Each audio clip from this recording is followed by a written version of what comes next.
invocation. Pastor Freeland. Let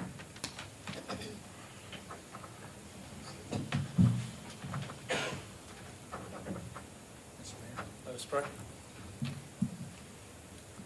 Our Heavenly Father, we come gratefully to you this evening as we continue the building and organization of this fine city. So we ask for your wisdom and your guidance, that as we are about the city's business, we may be led by you and by the wisdom that you give us. We pray blessings upon our mayor and our councilman. We ask, Lord, that you bless them in their work, bless them in their personal lives. And we ask your blessings upon this city in Jesus' name. Amen. Thank you. That was Pastor Freeland from Skyline United Methodist. Is that correct? Over off Claremont Road near Drew Valley. Thank you. And anybody who has a pastor or a rabbi or anybody that wants to come give an invocation, please, you're welcome to all faiths anytime to come give an invocation. You don't have to be a pastor either. Call this November 26, 2013 regular meeting of the Brookhaven City Council to order. Daniel, if you'd please call the roll. Councilmember Rebecca Chase Williams, District 1. Present. Councilmember Jim Iyer, District 2. Here. Councilmember Bates Madison, District 3. Present. Councilmember Joe Gebbia, District 4. Here. Mayor Davis, we have a quorum. Thank you. Would you please stand for the pledge? I pledge allegiance to the flag of the United States of America and to the republic for which it stands, one nation, under God, indivisible, with liberty and justice for all. Thank you. Opening remarks. The city is going to be hosting a birthday celebration at Blackburn Park on December 14th. That's Saturday from 1 to 6 p.m. There'll be a race from 1 to 2 p.m., a 3K race. So it's about a little over a mile and a half, I guess, outside the park, from the park and out Donaldson Drive and Bubbling Creek and back. There's to register for the 3K, you just visit active.com. That's active.com. And the registration is $20 before and $25 the day of. You get a t-shirt, and participants are encouraged to wear birthday-themed accessories like hats and boas and tiaras. I think I'll be wearing a tiara. No birthday suits. No birthday suits, right. Right. And there might be a prize for best suit. And there will be a children's 1 mile fun run in the park too, and a 50-yard toddler trot for kids. And then after that, there'll be a celebration. We'll have live music, Santa Claus, food trucks, and children's entertainment and activities throughout the day. And then at dusk, we're going to be lighting a 12-foot evergreen tree that has been planted at Blackburn Park, close up to Ashford Dunwoody Road. So excited about that. And beside the tree, beside the tree, we're going to bury a time capsule, because I don't know if you knew this. Bates, you can tell us about how we're historic in time capsules here at Brookhaven. I don't know. You told me that the first time capsule was buried in Brookhaven. Wasn't that you that told me that? Who had told me that? Communications told me. Sorry. No, just testing you, Bates. No, the first time a time capsule was ever used in the country was in the city of Brookhaven at Oglethorpe University. Is that correct, Dana? All right. The Crypt of Civilization. So we're going to be having one in Brookhaven. So if you have any items, small items, with 6 inches high, maybe 2 or 3 inches wide, or papers or anything like that you want to put in the time capsule, please let us know, and we'll see if we can get it in there. So we have the time capsule, and then more just dancing and music until about 7 o'clock, 6 or 7 o'clock that night. And then Tuesday, the following Tuesday, that's December 17th, we'll have our council meeting that afternoon, and then we're going to have, which is Tuesday, December 17th is our actual birthday. It was the day we incorporated and had our first meeting. We're going to have a formal birthday celebration for the folks who have worked hard to get us to being a city, and recognizing their efforts and recognizing staff as well. And there'll be food and a tent. That's going to be at Town Brookhaven. So if you want to come to that event, you have to bring a canned food item to donate to the food bank as well. Everybody's invited, yes, but you need to, if you don't have that, you're not invited. You don't have the can. Bring your can of All right. So that's this Saturday, the Saturday, December 14th through, and then December 17th is the Tuesday birthday celebration. So please come to those two events if you can. I just want to note that the tree was actually planted today. And if you go by Ashford Dunwoody Road, it's directly across from the entrance to Cambridge Square. It's right there, front and center in Blackburn Park. And we're working on getting some decorations and some lights for it. And this is a tree that's about 12 feet high and is going to grow 40 feet. to about 40 feet or so. I would call this a green tree, unlike the Macy's tree, which I don't consider artificial trees green, but I understand why they're doing what they're doing. But I'm really proud of this live tree that we put that is quite beautiful, and we will sing carols around and decorate, and come on out. It should be a great time to celebrate the season. Okay, and a couple more things. Ronnie Mayer is holding the 3rd annual Brookhaven Thanksgiving community event, Ronnie and his wife Debbie, on Thursday, November 28th at the Brookhaven Fire Station number 2, that's on Dresden, to honor all the firemen of stations 2, 8, and 15 and DeKalb County and Brookhaven police officers who serve our great community. It'll kick off at 12:30, and let's see what else here. Anything else you want to say about that, Ronnie, real quick? Head chef, Haven, he's doing the turkeys,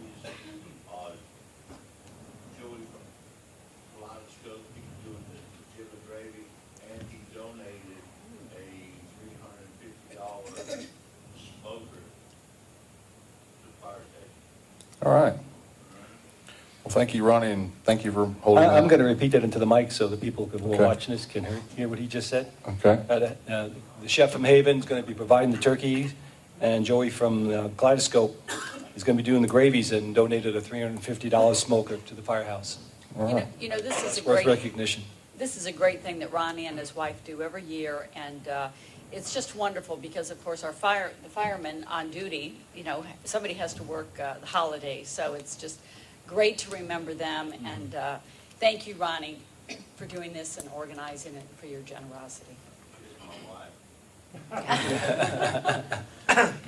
Thank you, Debbie. And I met the Debbie, he doesn't say that when you're not here. I met the mayor of Dallas, Georgia, who's somehow related to you or your wife the other day. He said to say hello. Or your wife, yes. He was at the DeKalb Municipal Association, the Metro Atlanta Mayors Association meeting, and he had a lot to say about water. He's an expert on water issues. Also, we have, in just a few minutes, we have public comment. I know a lot of you here are here to comment on the Ashford Park zoning issue. I just want to let you know, just to give you all an update before you come up here, that Friday, for some of you that attended the meeting we had Friday, the special call meeting, at that time I directed staff to begin an audit and review of our zoning map. And then we'll have a presentation from Ms. Cannon. That work had already started yesterday when she went to meet with DeKalb County. And then tonight on the agenda, we also have a resolution formalizing that. So just to let you folks know that it was in process last week, and then work was started on it in earnest yesterday, and it'll continue forward, and you'll hear more about that later on in the agenda. So if you want to wait to comment on that portion until after her presentation in the second public comment section, you can do that as well. All right. Anybody else have any announcements? Okay. Any agenda announcements? Was there one thing we were going to defer? Yes, Mr. Mayor, and that would be under new business. New business is L. Item number 1, budgetary policy amendment. We'll be bringing that back for the December 10th meeting. Okay. Okay. All right. Now, is that it for the agenda announcements? Yes, thank All right. Now we have the first public comment section. Meredith Sasser. Ms. Sasser, come on down.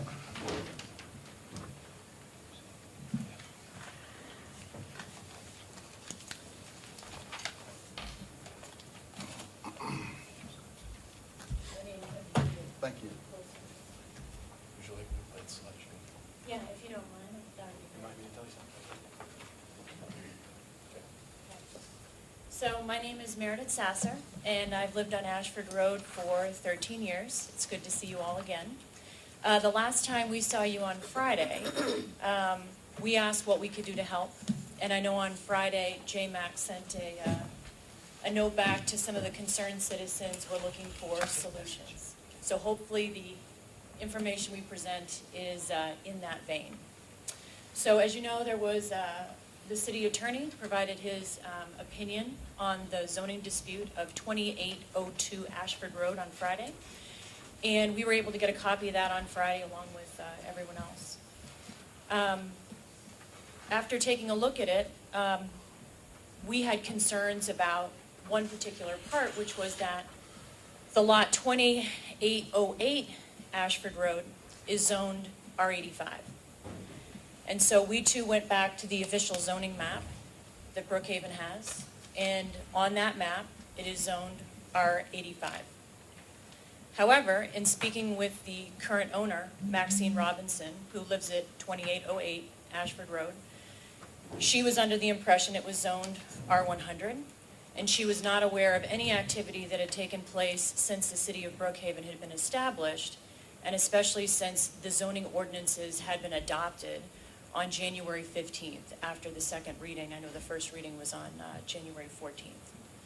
And so we did a little investigation, and if you forward to the next slide, what we found out is that there were a number of inconsistencies between Brookhaven's official zoning map and the information from DeKalb County.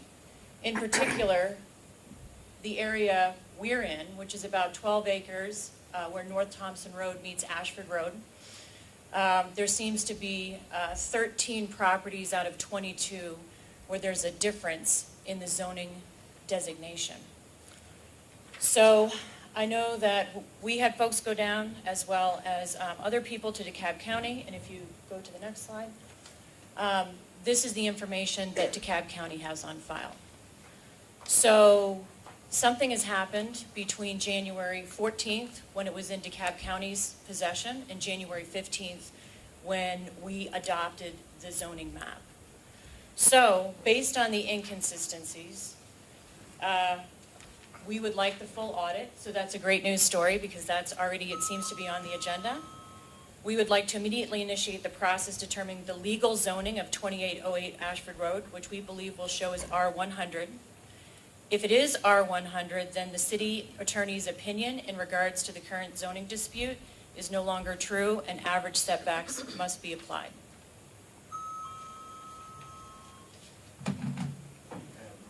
Thank you. Dan Malloy. Mr. Malloy?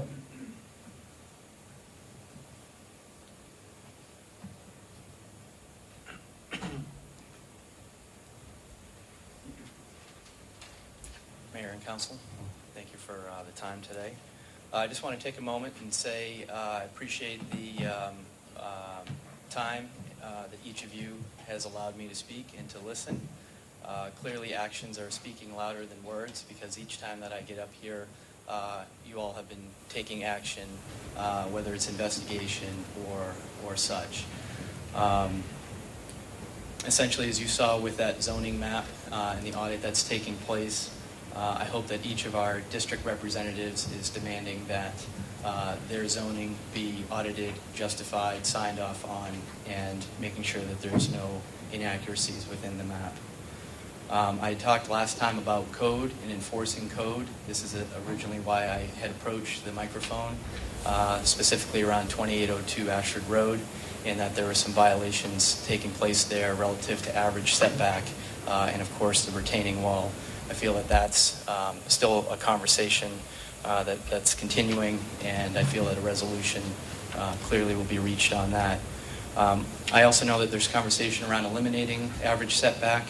I would just like to stress that I think it's important that we take a look across all of the various neighborhoods to make sure that whatever may be changed with that applies to all neighborhoods. Again, as Meredith had mentioned, I was the one who went down to DeKalb County and did speak with David Colson at the time, who's a senior planner there in the office, to take a look at the maps and what we see there. I'm not asking that we give any sort of special treatment to the folks at 2802 Ashford Road, nor am I here to ask that we remove any of their rights relative to what they're allowed to do or build within our community. And again, I'm very much a pro-builder. I want to see our city grow. And again, I voted for this city, and I hope that we take it in the right direction. Thank you. Thank you, Mr. Malloy. Ask to staff. I have a question for staff about the documents that were put online. The data on that shows I think it was slide number 4, it's actually slide number 4, shows That one. That one. yeah, there on the left-hand side, the header on the bottom says tax maps. And it looks like a date and time stamp from when it was obtained from DeKalb County. Just want to know if tax map is the same as a zoning map, or if there's any correlation, if that's just a folder name. And the other question I had was, on the slide just previous to this one, what the Brookhaven, which one of those two slides on the next one is the DeKalb County that Brookhaven's being compared to? So, did that make sense? Do you want me to answer that, or do you want me to wait? Well, I can't direct public comments, question public comments, but that's something I would love for our city staff to be able to find out an answer I'll to. stick around at the end and use my 3 minutes to address. Well, staff could ask a question, could they not? Yeah. Right. You could ask. Go ahead. Well, I mean, I'd like to answer at least one Sure. question, Okay. and then, you know, if we need someone else to answer, and certainly have Ms. Cannon weigh in on that. But the official zoning map is not the tax plat. You know, the official zoning map is a separate and distinguished map that is approved separately for its specific purpose of delineating zoning districts throughout the city of Brookhaven. I have one question. On the first page of this, the right side and left side where it shows the differences in the zoning, how do we verify that the DeKalb County zoning is the correct zoning too?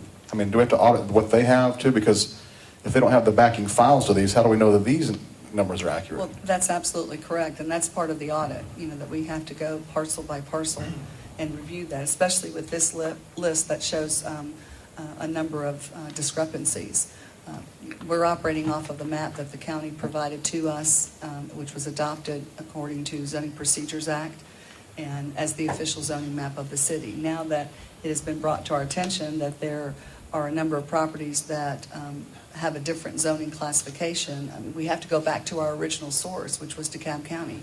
They provided the map to us and said that that was the current zoning of all parcels within what was then created, the incorporated limits of Brookhaven.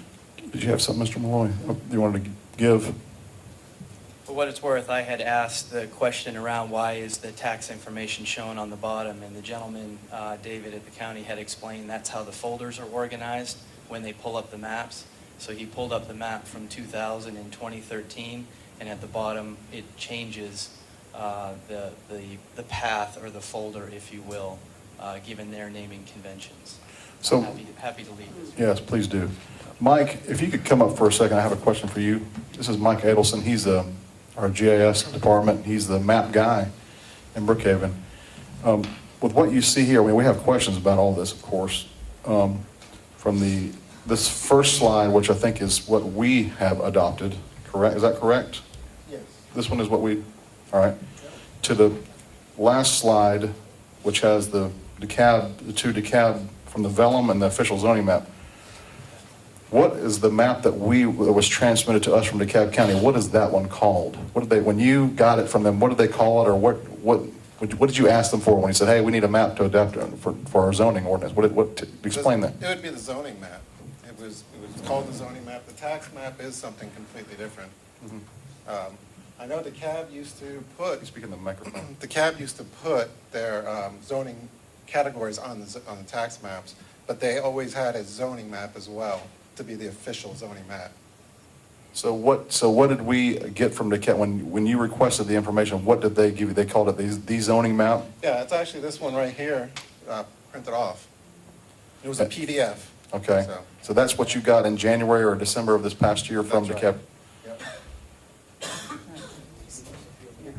Yep. Would some of the residents like to see this map, or do y'all need to see it, or? Mayor. will Oh, there, bring it's it there, also. okay, great. Yeah, it's the same one. So if you could scroll down, Daniel, right there, and then enlarge a little bit, and let's see if that's the same one we've been down, right there. Enlarge a little bit.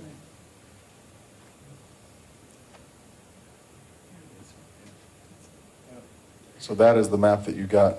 That's what we received. And where, from what Mr. Malloy said, and Ms. Sasser, where would this have come, why would we have gotten that when this is what, when they went down there and put their hands on the, or talked to the people, why did they get shown this? I couldn't tell you, I don't know their process, but, I mean, that's a tax map for sure. It's definitely not the zoning map. Okay, I couldn't tell you how they got that on there. I can tell you that's probably a pretty old map. Just by looking at it and having those zoning categories on it for Brookhaven, it's a pretty old map. even though one of them's dated 2000, one's dated 2013. Yeah, I mean, I'm sure that's just the, kind of when it was last moved into a file folder or something like that. Oh. Not necessarily exactly, this is the date that this map was changed. It could have been just Microsoft, timestamp. That's what it looks like. All right, well, thank you. Ms. Yeah. Sasser, if you wanted to come down and make more comment.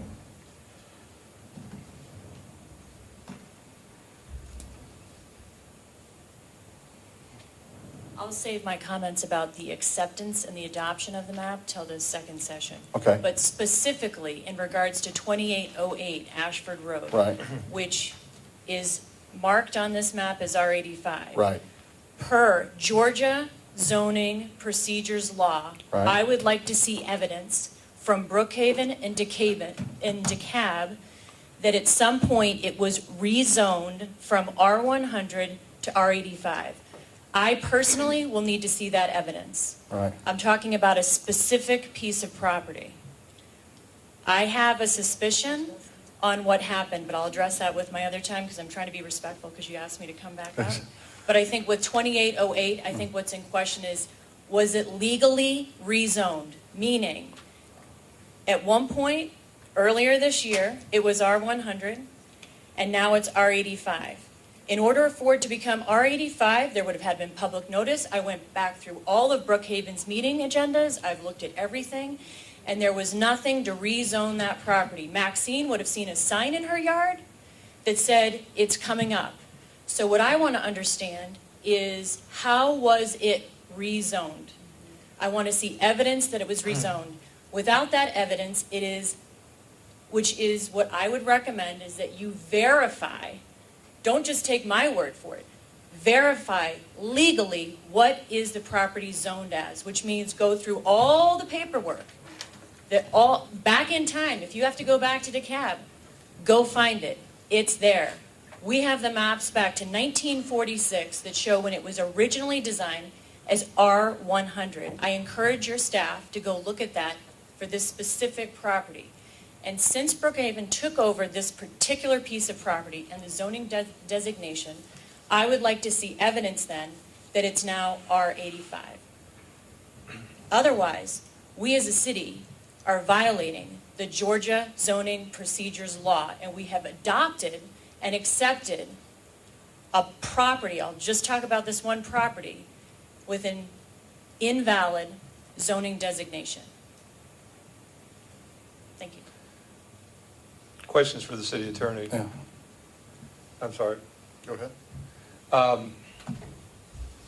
When a jurisdiction, city, county, whatever, is doing a countywide or a citywide rezoning update, what is required by Georgia law for that process? What steps does the city or the county have to go through if they're looking at a citywide or a countywide zoning update?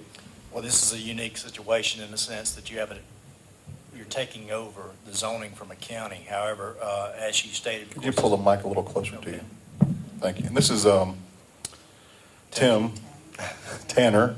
He is with Coleman Talley, the city attorney's law firm. and he's a city attorney in other areas. It is true that the zoning procedure laws would have to have been followed to properly rezone this. It's my understanding from a review that those were followed, public notice was given, the meetings were conducted in accordance with that.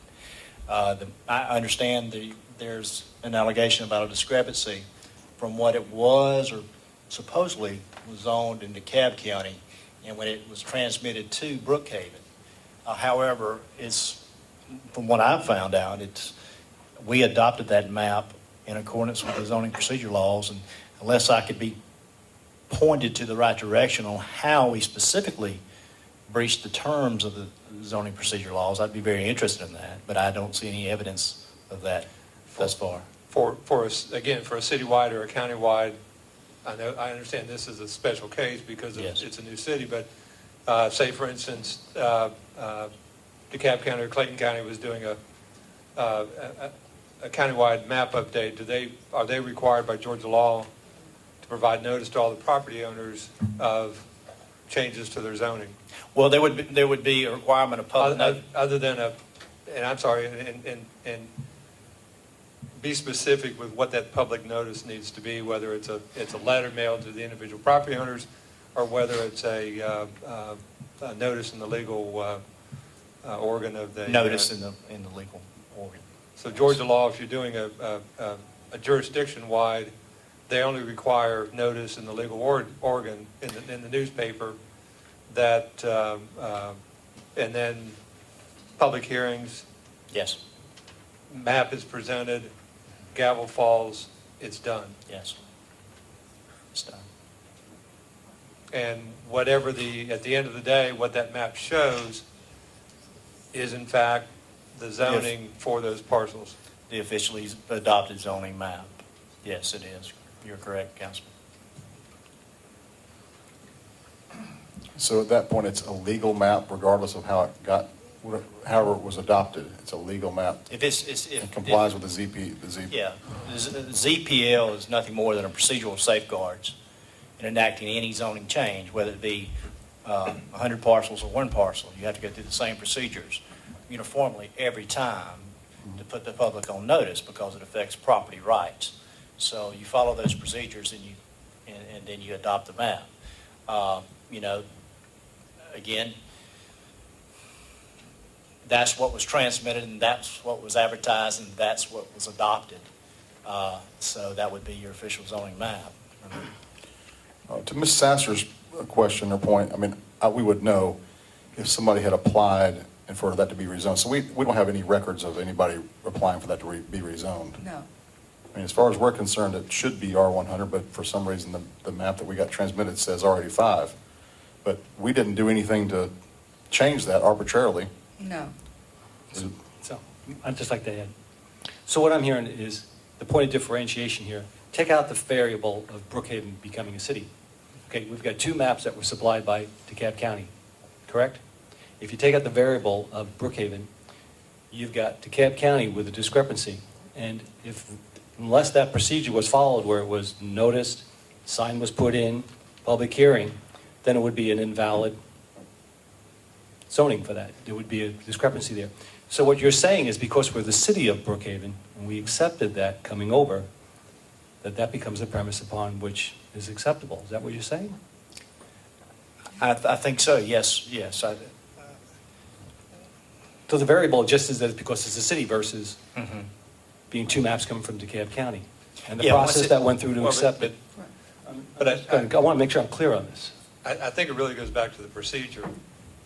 And that's that if it's a countywide or jurisdiction-wide, the only notice that's required is notice in the local paper that is the legal organ of that jurisdiction, and then one or two public hearings.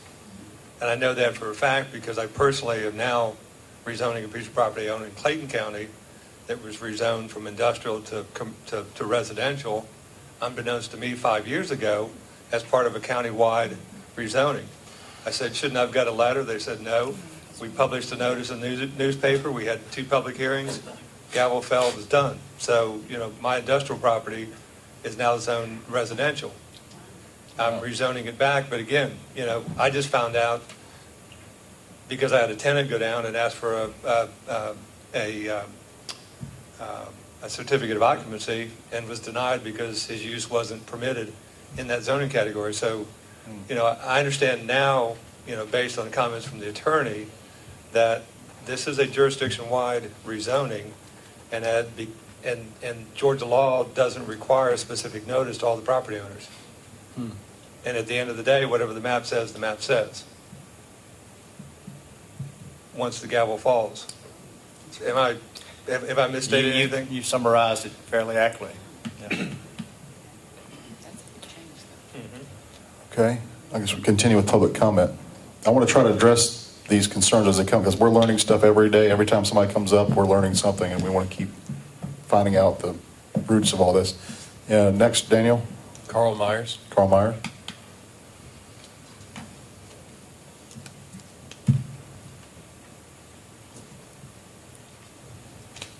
How y'all doing? Carl Myers, 2696 Ashford Road. I'm going to pull that up if you can. Just step on the, there you go. Reset clock. Yes, reset the shot clock there. All right. As far as the average setback goes, that's what I think is really in play here is that average setback has been the problem. I'd mentioned Monday that in this 3-block neighborhood, there was over 60 homes that have followed average setback, that stay in line with each other. Included are 2 homes on North Thompson, one of them being 2839 North Thompson, one of them being 2847 North Thompson. 2839 is R75, 2847 is R100.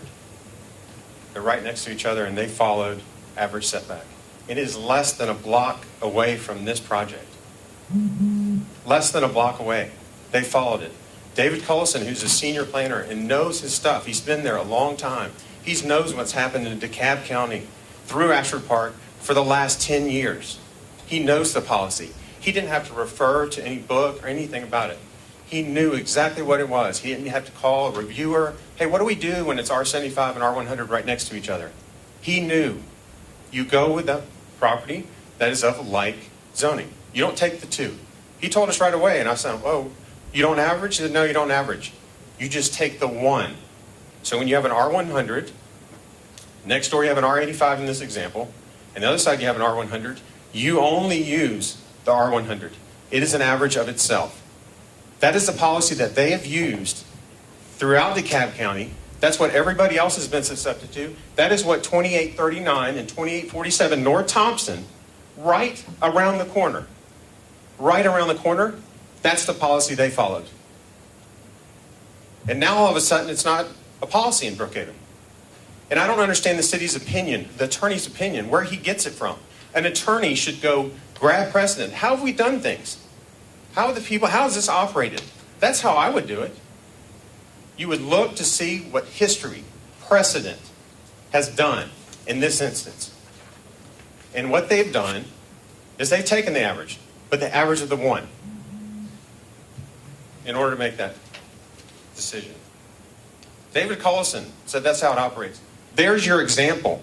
You can walk there from this project in 5 seconds. It's important to our neighborhood. We followed it. We followed it all around. 60 plus homes are in line with each other in this 3-block radius. And I ask that we follow that the attorney's opinion is ill-informed. It's not getting accurate information. It's not following precedent of what all these people have done and lived around for the last 10 years in Ashford Park where development's been going on. Thank you. Tim, did you have any comment about that? Okay. When you did some work on this, did you not? Yes.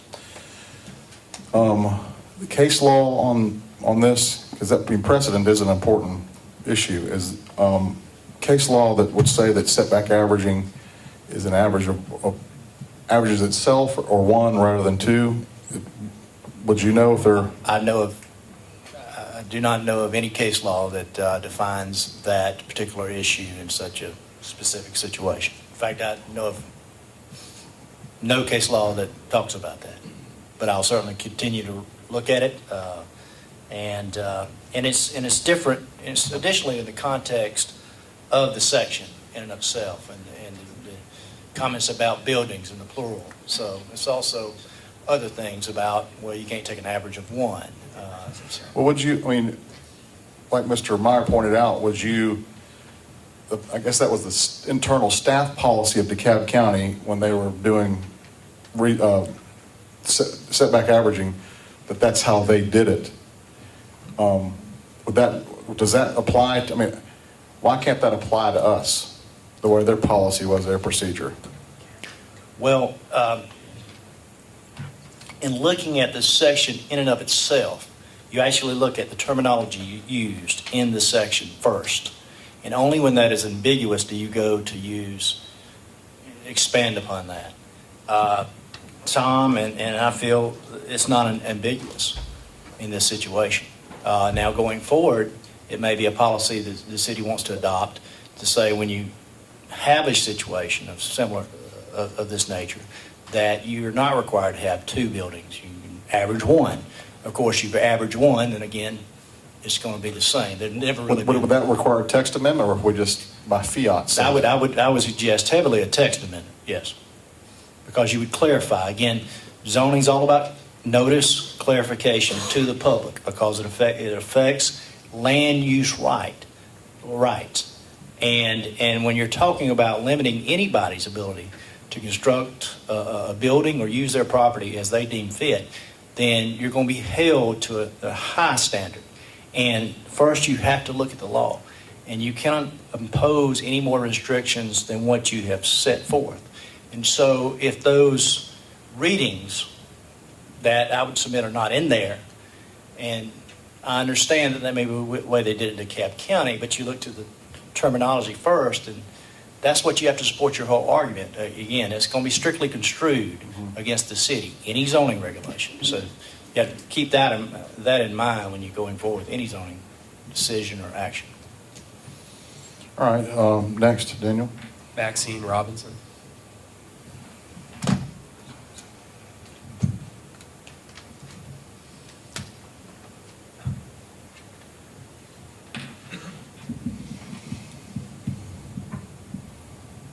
I'm not Maxine Robinson, just to be clear. You're to speak for? Correct. Gotcha. Mrs. Robinson asked me to read the following letter. I'm unable to attend the meeting tonight. For this reason, I authorized Dan Malloy to speak and act on my behalf. I've owned my home at 2808 Ashford Road for almost 23 years.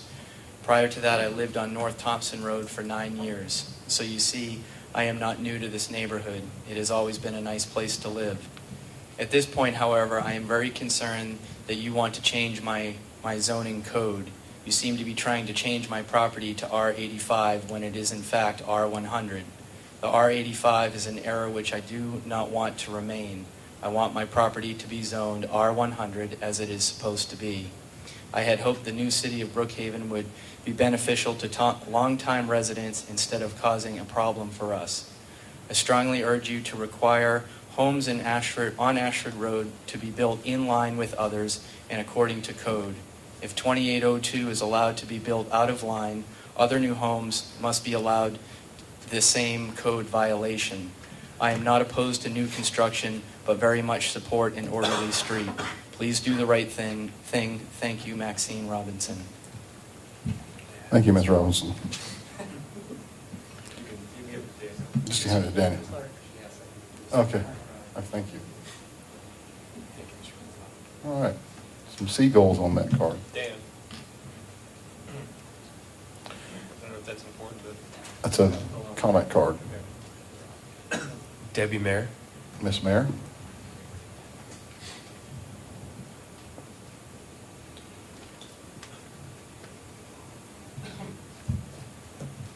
My name is Debbie Mayer, and I'm the owner of the Debbie Leonard Group under the umbrella at Keller Williams Peachtree Road.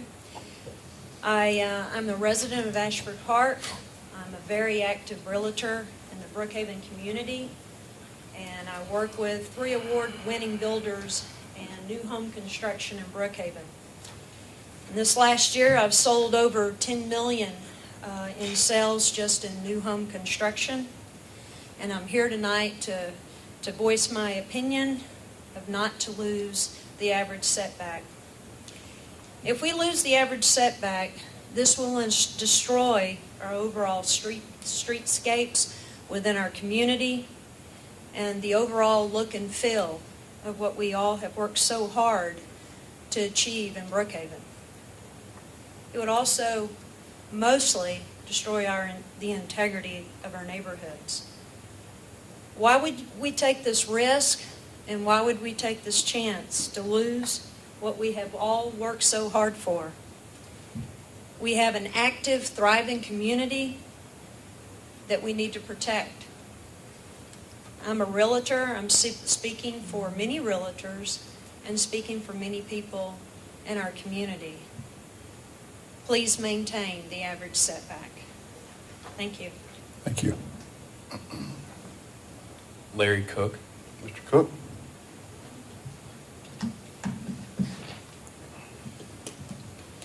Thank you. I'm not a realtor, I'm not a lawyer, I'm just a resident of Ashford Park. My name's Larry Cook, and I live at 2799 Ashford Road. That's directly across the street from the subject property. I don't know R85 from R100. I shouldn't have to. That's your job, to make sure that the zoning requirements, they've been there, I've lived there 12 years, I never expected anything like this. That somebody was looking after this. Well, now I know they're not, so we will have to. That's fine. Now that I know it, I wish I'd have known it earlier, and we could have gotten more involved earlier before it got this far. The other thing is, it's quite simply a matter of right and wrong. You know, you can have a bunch of legalese that says under certain circumstances, you know, I might could get away with this. But it's wrong. If you look at that house and you look at it compared to the other houses, it's too far forward toward the street. And it's noticeable. And it detracts. I heard somebody use the word streetscape. It just detracts from the appearance of the neighborhood. And I walk that neighborhood every day. And I love that neighborhood. And I bought in that neighborhood, one for location. The other is because aesthetically I love the trees and beauty of that neighborhood and the pleasure that I've gotten from it. I would just ask that you look at that type of consideration from the people that live there and the future people that will live there and try to protect that. I don't have a legal argument. You know, I don't have a zoning argument. I think you just, if it's wrong, you need to do the right thing and fix it. Thank you. Thank you, Mr. Cook. Joyce Gerberman. Ms. Gerberman? Did you spell it to me? Gebrmann. Oh, you're right that time. Gerber, is there Ms. Gerberman here?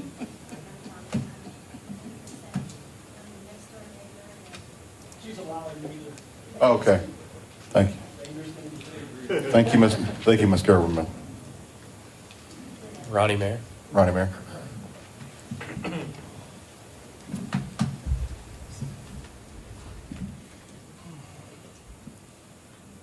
This is scary as heck tonight. You get my wife first, then you get me. Well, I've been sitting back there trying to fidget of what I was going to say. I don't really care what's going on with a commercial piece of property in College Park. This is Ashford Park. And the lady's tax bill says R100. Why would somebody stupidly change the zoning from a property worth more money, R100, to bring it to a lower price of R85? That doesn't make sense. It's a mistake, period. Instead of y'all sitting here trying to make up excuses, my tax money pays for this lawyer. My tax money pays for y'all. And here y'all are trying to shoot them. This is the same piece of property I came to y'all. We were talking 6 weeks ago about the height of your door stoop. And y'all thought you knew so much and said, oh, we'll revisit it. If there's a problem, well, it's time to wake up, boys. Revisit it. This house is that same one. I'm so frustrated just listening to y'all because these are the people who pay taxes in Ashford Park.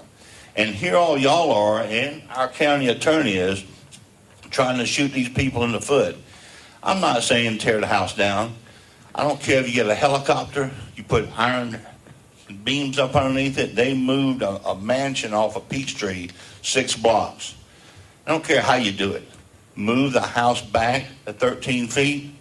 The house has been really red tagged, and while it was red tagged, they redug up the driveway and they put down the riprap, which should have been done on inspection 6 months ago. But still, the leaves go all the way down to the drain, and there's mud all up under those leaves. I helped one of the neighbors the other day try to rake his leaves up to see the mud underneath.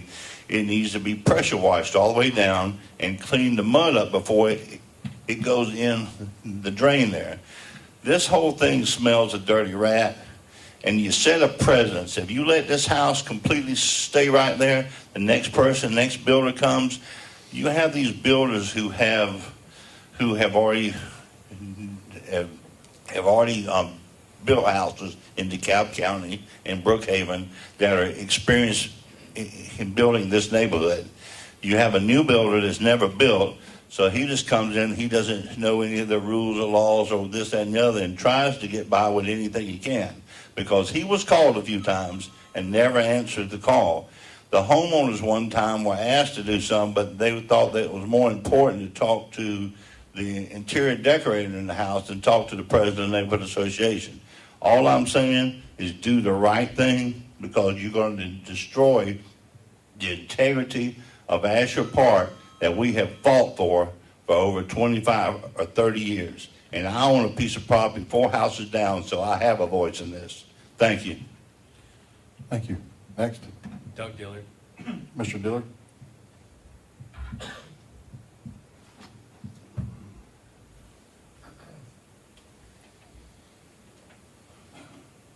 Thank you, Mr. Mayor.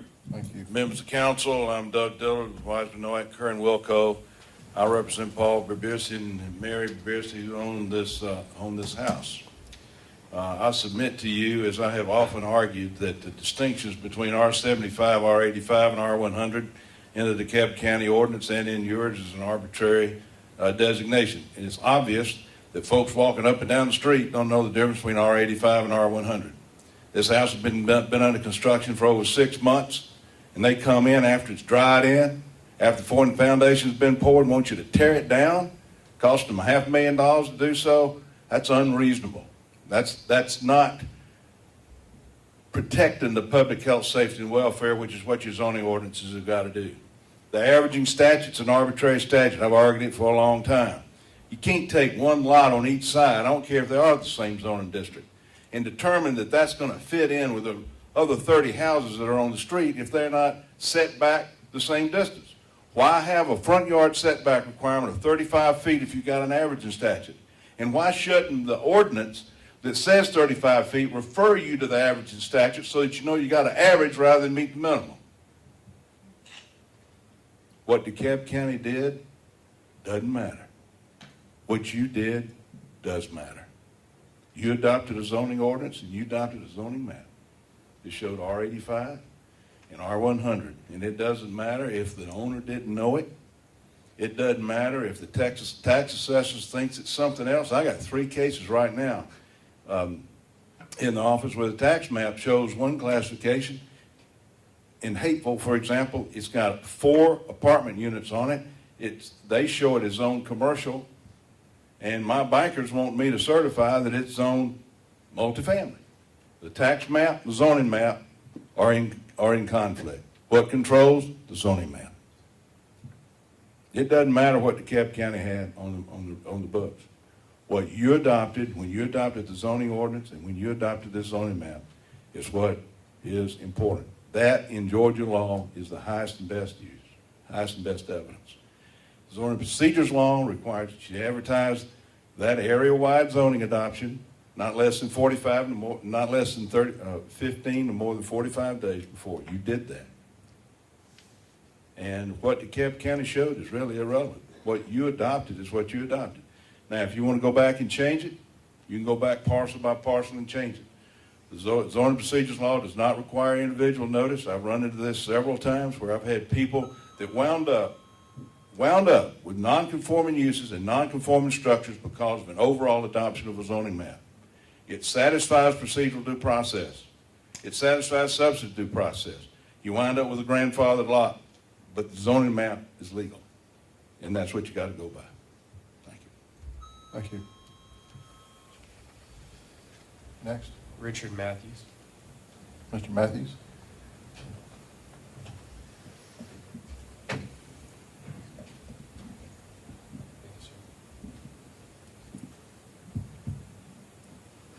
As a almost lifetime resident of the county and over 40 years in Brookhaven, I'm very concerned with what's going on at this particular building site. But in retrospect, I went and checked all the other red tagged issues. So one of two things is definitely happened or is happening. And when we voted in a city, I spoke against it. I said the only reason we wanted a city was to have control of building permits and zoning. This has now become a major issue. It is not transparent. And when you go and check the other red tags, it is totally embarrassing to say that you're a resident of Brookhaven. And it's definitely embarrassing if you go and read what I've read and made pictures of that says violation, setback, permit was signed in error. One of two things. You've got permit people that don't know what they're doing, or you've got a builder and it's almost the same builder and it's happening all over the place, but especially in Ashford Park. In addition to that, what is highly concerning me is it's taken 3 and 4 communications to get anything addressed on zoning, even when it was a threatening of life in my personal neighborhood. I had to call Jim Ayer. He told me how to handle it, and it got handled, but only after the 3rd time I sent an email and it had 2 conversations with the zoning manager. But if you destroy the neighborhood, in addition to that house being too close, it has a plot or drawing to be an independent garage. There are not garage doors on it. Then there is a roof connecting the garage to the home. That's not on the original permit. So somebody has signed off on just a total violation of what was originally agreed that was going to happen on that property. Thank you. Thank you. Next. I have no more comment cards, Mayor. Okay. Anybody else have any comment? All right. This first public comment section is closed. We'll go to the consent agenda. We'll have a second comment section later. Yes, Mayor and Council, on the consent agenda are 4 items, 3 of which pertain to meeting minutes from November the 12th, a special called meeting, work session, and then the regular council meeting minutes, all on November 12th. The 4th item is the approval of legal services engagement letter for the interim city attorney, Coleman Talley attorneys, and Tom Curry, Jr., who is our interim attorney. This engagement letter is for the terms for which, if he were appointed the permanent city attorney.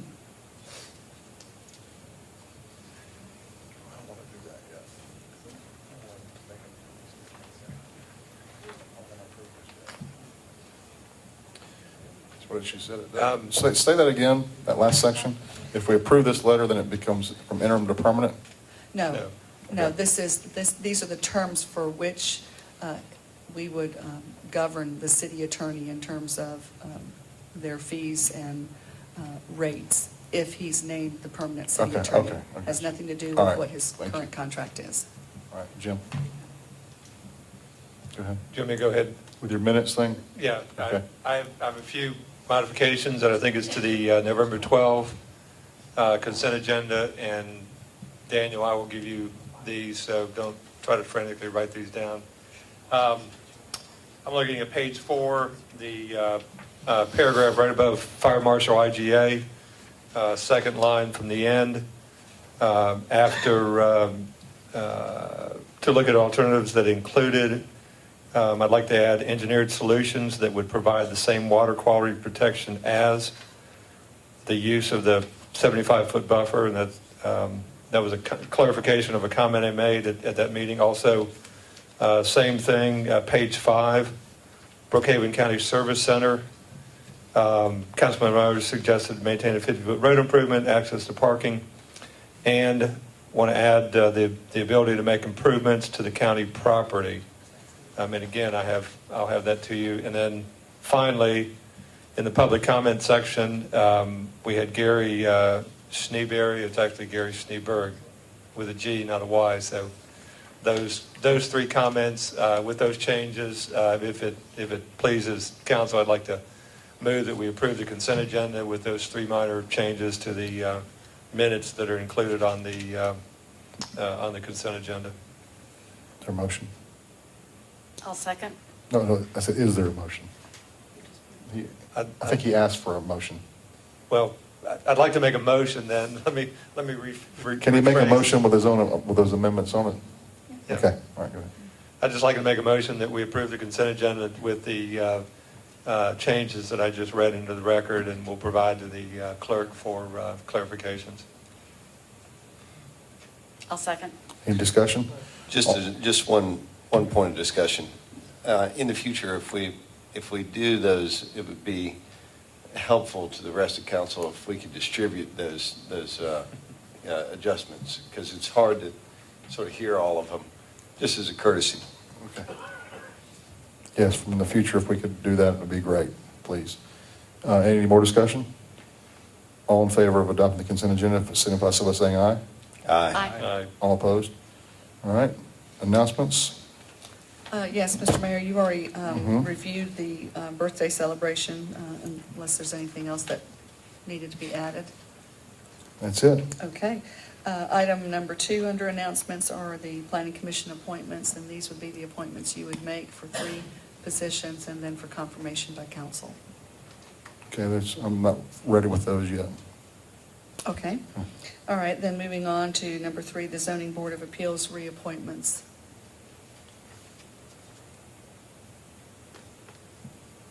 Go ahead. There's a motion. Correct. These are the same members that hold the seats now. This would just. Do we need to be- take action, or we're just announcing this? You need to take action, please. Okay. Is there a motion?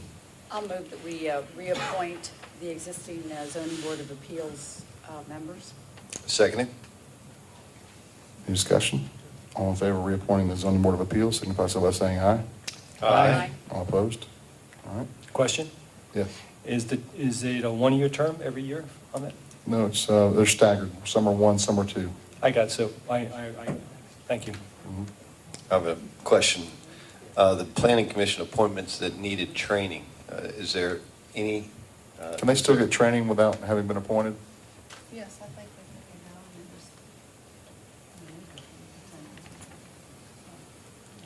You talking about the new candidates? Yeah. Yeah, they Okay, can, great. absolutely. Then that solves that issue. Okay. All right. Parks grants? Yes, Mr. Mayor. If you will recall, in our budget hearings, especially on the mid-year budget adjustment for the 2013 budget under the host dollars, we set aside $200,000 for some park enhancements. This is the end of the year improvements whereby we received input from some of the different Friends of Parks groups. Was it 215 or 200? 215, thank you. And also suggestions and recommendations by council members themselves. This is separate and apart from the recreation budget for 2014. This is just addressing some quick needs that we can implement with great speed. These are things we can do this year, which I think is a good thing, before we get our parks comp plan done. And Correct. And this will have nothing to do with next year's budget. changing anything to do with what the findings would be for the Parks and Recreation Master Plan. These are existing structures or the enhancements thereof. And so these are just things that we're just going to try to do, and that some parks that don't get as much attention today will, beginning January, get more on once we find out what the audit Exactly. of the Correct. parks needs are. I think the key is we're starting our Parks Master Plan next month. It'll be full steam. Right. As part of that master plan, we'll be doing visioning sessions at all the parks. We'll get an idea and an understanding what the residents in that area would Right. like to see happen. Right. We'll create a list, and from that list, we will go forward. This is just a way to sort of jumpstart getting some fresh news, just like the taking the Pansies one step further with Right. some capital improvements. Exactly. And just for the record, too, part of that master plan will include classifying each of these parks so that we have a better understanding of what the reach is of each of these parks and who potentially would be participants of the same. All right, would you like me just to go through the Yes, list? just to Okay. make sure that everybody understands, we're not going to do a big thorough inventory and put some real money towards these things. This is just to do something this year Correct. to improve some neat, really, some of them are emergency things, actually. Right, and this is along the same lines of what we did with the sidewalks and paving. Right. And hopefully this will become an annual announcement that you all will make, in addition to budgeting for capital improvements for your parks. Go ahead. All right, Murphy Candler Park, we have a $65,000 total allotment for that park, which will include the construction of a bathroom on the west side of the park. $25,000 will go into the sports fields and facilities such as softball and football, and then doing a joint venture with the Sports Association on a bathroom, sharing 50/50 on their improvements. On In the fact, it's baseball two- side. On the baseball side, it's 2 bathrooms, actually. Brookhaven Park, working with the Friends Group there on creating an entry feature, $40,000 total. Linwood Park is $25,000, which will include some repair work and improvements to the tennis court, the basketball courts, and rehabbing those facilities, along with replacing the benches that are out there. And the bathroom inside. And yes, thank you. And the bathroom inside the building themselves, both the male and female restrooms.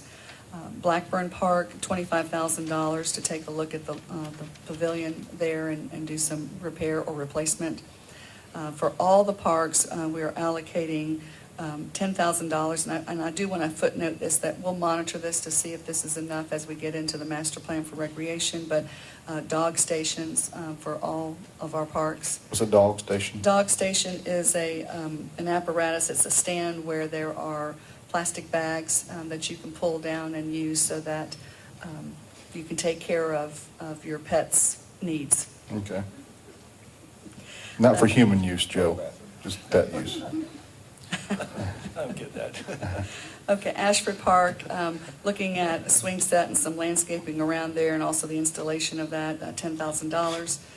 Georgian Terrace, we have allocated $5,000. That's a passive park. Briarwood, we have a local contractor who is raising funds within the community to build a bathroom there, and looking at $15,000 to match that improvement. Okay. And those are the facilities that we're recommending at this time. So all parks get the doggy thing and then. Yes. Oh, and one other thing, excuse me. This is separate and apart. Is Georgian Terrace on there? Yes, Georgian Terrace is on there at $5,000, and separate and apart from these dollars, these recreation dollars that are set aside, we're looking at $20,000 to be used across all parks for a standard trash receptacle and a recycling receptacle that Mr. Gebbia has been working on, and he might want to make a comment about what that is. I think Jim looked at some too, so y'all might want to Yes. get together on that. Yes, correct. Do you have any comment? Well, we're going to be putting together or announcing a very aggressive recycling program for the city. It's TBA, hopefully very soon. The parks will be a very, very important part of that. It's going to be a focal point for a jump start on it, and this is the beginning of it. Right. Thank you. I'm excited about this. And I think using things like, I know it sounds odd, but using things like the trash cans and the dog stations as sort of a branding unifying Yes. element, making sure that the Brookhaven logo's on them and that they're put in places throughout so that as you go from park to park, you begin to see some uniformity. Obviously, as we get into the master plan and we look at other features, we can carry that in a bigger scope, but initially, something as simple as the same trash can in all the parks with a Brookhaven logo on it begins to identify Exactly. and brand the parks very quickly and easily. Yeah, and that's its purpose. And I look forward to sharing what those look like to you, so you can have an idea of the look of that as well as how the logo is placed on it. Do we have any update at all on Park and Rec's director? Yes. Okay. I'm hoping that by Monday or or Tuesday of next week, if not by the end of this week, that the mayor and council will have the privilege of making an announcement on who our new Parks and Recreation Director will be. Had some great interviews with some candidates. I did tour some of the parks of those candidates, and I'm very excited to present that to you and have you announce that very soon. Thank you. All right. Exciting. Then there's number 5, sidewalks and paving schedule update. Yes, Mr. Meehan. And this is the update for the projects that you approved at your last council meeting. Again, this end of the year allotment of funds. Okay. First of all, on the paving, I've been working with a contractor to get pricing and scheduling done, and I just actually, about right before I left to come down here, I got their final cost proposal for doing the resurfacing. Right now, the schedule, I have to get with the city manager on this. She hadn't even seen this yet, as far as how we need to get approval of it. But the intent is for them to do the work, hopefully the week of, I think it's the second week in December. Right now, the weather, at least through the middle of next week, isn't going to allow for any paving. Basically, in order to do resurfacing, you have to have a minimum temperature of 45 degrees and rising temperatures. So where we're getting highs of barely 45 degrees, we can't do resurfacing. And obviously, if it's wet, we can't do it either. But we're hoping, right now, the tentative is to schedule that second week of December. They hope to knock it out within, there'll be basically one day of where they go through and mill and prep, and then another day where they'll go through and do the paving. So probably about each road, we'll probably see about 2 days worth of work.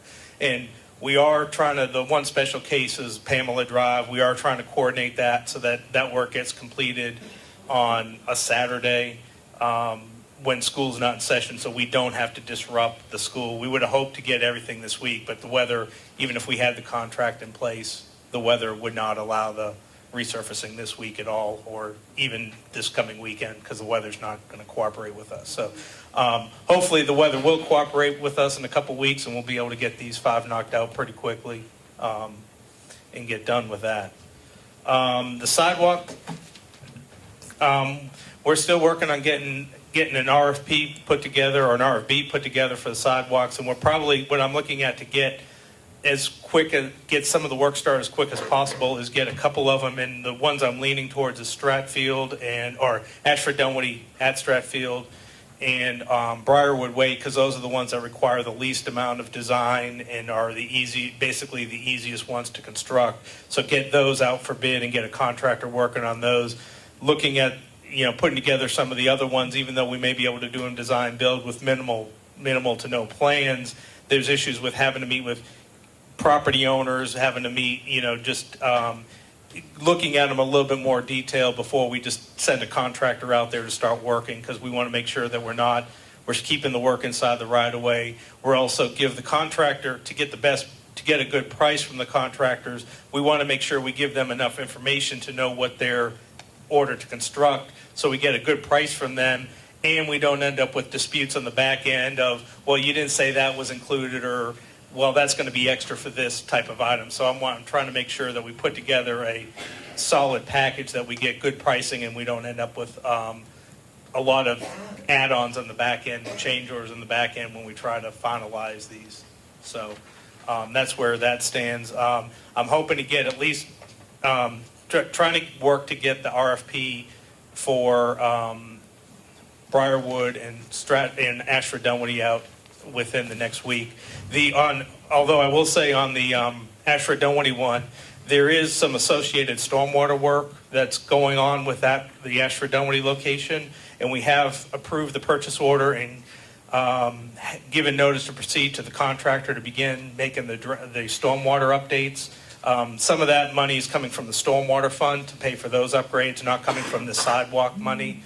And those upgrades have to be done first before we can build the sidewalk there. And that was, Mr. Mayor, you saw the surveyors out there yesterday. That was part of that effort.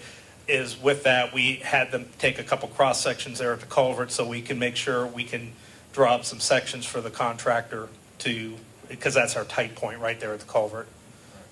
So we're working on that. One other thing I do have, it wasn't on the agenda, but it's related, is city limit signs. I know you had asked about the locations, and I do have a map where, at least the initial locations where we're putting those in.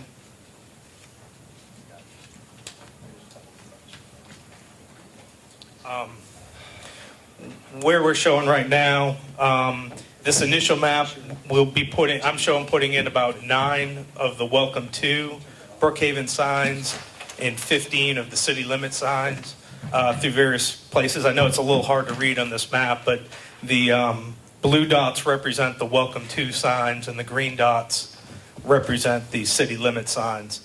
In addition, there's some purple dots on there. We can't put our signs on the state routes. The state has to put their signs up, and they'll be putting signs up. There's, I think, 6 of them at the 6 state route entrances into the city, which is the 2 on Peachtree Road, the 2 on Buford Highway. Hold on before you go for it. So they're purple, there are purple dots? The purple, pink, red. So those GDOT installed, they're not going to be Brookhaven signs? They're not going. They're going to say Brookhaven city limits, but they're probably going to be GDOT green with white letters, unfortunately. But they won't. Put that in our legislative package this year that we'd be allowed to put our own. Yeah, we'd have. If they want to do, just have them include a logo.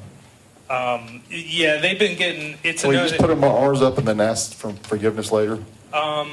We might be able to. I'll work with them on getting them, but at least in this initial, they're saying they have to put their signs up. So,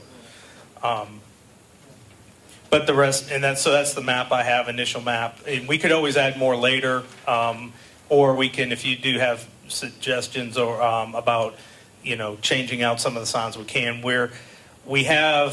I'm supposed to get a mock-up sign of each of the versions from the vendor from Roadworks. Before we order the mass production of the signs, just to make sure that everything looks okay with the signs we selected. Before I order, 27 signs, or 24 signs, I want to make sure that what we've got looks good in final version. So okay, looks like there are 6 GDOT signs. When will they put their signs up? They said they've placed the order in for them, so they could go up any time in the next 3 to 4 weeks. Okay. And a lot of that on the GDOT, it's a statutory requirement for the chief to be able to enforce related to our speed permit on that. So, yeah, let's not mess do with we have that. any That room? was the chief's purview. Do we have any room to ask for any more? we can add more. I'm trying. Each of these installations are probably, I think, about $150 each. So I want to, make sure these are the ones where, from a statutory. We have to have it for speed limit to notify our city limits. We can add, there's a lot of other minor roads that cross the city limits, or you have along such as Chambly, Dunwoody, or Claremont, where the road is the boundary, where you have a lot of these roads coming into the neighborhoods that we could add welcome to signs on there. This is not one at the corner of Harts Mill and Chambly, Dunwoody. From Harts Mill right away, from there until where I have the sign is actually City of Chambly, owned by the City of Chambly. So we can't put a sign in the City of Chambly right away. Where Harts Mill fully becomes ours, which is between Watkins and Flowerland, is where we will put up the city limit sign on Harts Mill. Well, what I about asked the other day is that if we can get a parcel list from the one up next to 35 and then that homeowners association, and we can ask them to put on their private property and we'll pay them or whatever. We could do that. If you could look into that for us, please. What about also the flyover bridge at 285 and a lot of traffic coming across that into the Lake Kern area? I know Jennifer being a wonderful. I will consult with PCID, and there's been and one of the reasons Ashford Dunwoody, we actually show it down at the Welcome to sign at Perimeter Summit Parkway. One of the things with the branding of the PCID and with the branding of Dunwoody conflicting, and we want to make sure we show deference to them, but that's something with the flyover bridge and Lake Kern Drive that I will need to get with PCID and work out some agreement on that as far as that goes. And will you get together with both Dunwoody and Chambly where they've got signs saying welcome to their cities on our right-of-ways? If they have them on our right-of-ways, I will, but we have to make sure. It's, when you get around 285 on Ashford Dunwoody and Chamblee Dunwoody, the right-of-way, the actual city limits does some tricky things, and it's not the ramp, ends of the ramp. It actually comes down Chamblee Dunwoody Road a little bit before the city limits occur. Same thing on Ashford Dunwoody Road. But we will get with them about, coordinate with them if they have signs that are not posted correctly. Especially the one that says "Welcome to Chamblee," that's right at the beginning of, and it's on, it's on the west side of Chamblee Dunwoody as you come in. Well, that actually, Chamblee Dunwoody Road actually is City of Chamblee. We know, So I we know. know, we just want to we'll have address to it. work with that, so. Quick question for you, Richard. Yes. On Peachtree Road, yeah, I see we've got the GDOT installed signs. Did you mention why, if it would be possible to have a welcome to? That seems very heavily trafficked. We can ask them, just to get these installed. We wanted to make sure we got the ones installed where we could install them, and then we'll have to work with Georgia DOT about installing either our city limit signs or the welcome to signs on the roadway. We have to get permission from them to do that. Isn't that just before the bridge at Ashford Park, where the train tracks are? Couldn't we put one on the other side of the road from the GDOT installed sign? On Peachtree itself, or Yes. At Reading Road? at Reading? It's the same, if it's in Georgia DOT right away, we have to get their permission to do it. Chamblee has that sign right on Peachtree. Yeah, Chamblee's got one over there. They do, and actually that's a part of the reason why they don't like the sign that Chamblee put in there, and they want Chamblee to remove that sign, and that's why they're reluctant to allow other cities. It's not something they're doing just for Brookhaven. They're reluctant to allow any other city to put in their own signs in their right of way because some of the cities have gone overboard with their signs. All right. Okay. Not to say Chamblee went overboard with their sign. I'm not saying Well, but that. I think Chamblee is also on private property, so It might be. I think their sign is on private property. It's possible that it is. Yeah, if there's a location that's off of the right-of-way that we could get permission from the property owner to put the sign, we can do that, like on Chamblee Dunwoody. All right. All right. It's just getting the permissions. Thank you. I have a question for you, I'm Richard. sorry. Keep going. Sorry. And this goes back to sidewalks now. Yes. And it's about, I'd like to just get a true understanding of your commitment for the timing on this. We were presented this program 2 weeks ago, and tonight what we're hearing is you're taking the two easiest programs and putting it on RFB. Is that what Yes. you called it? RFB, request for bid. Okay, request for bid. And you said you're going to put that out sometime next week. So now we're into the 1st of December. And we were trying to get this program done before the end of the year, and you're only handling the first two easiest ones. So we got the more difficult ones to do. We've got ones that involve schools, so we're trying to do it during non-school periods, which is probably 2 weeks upon us.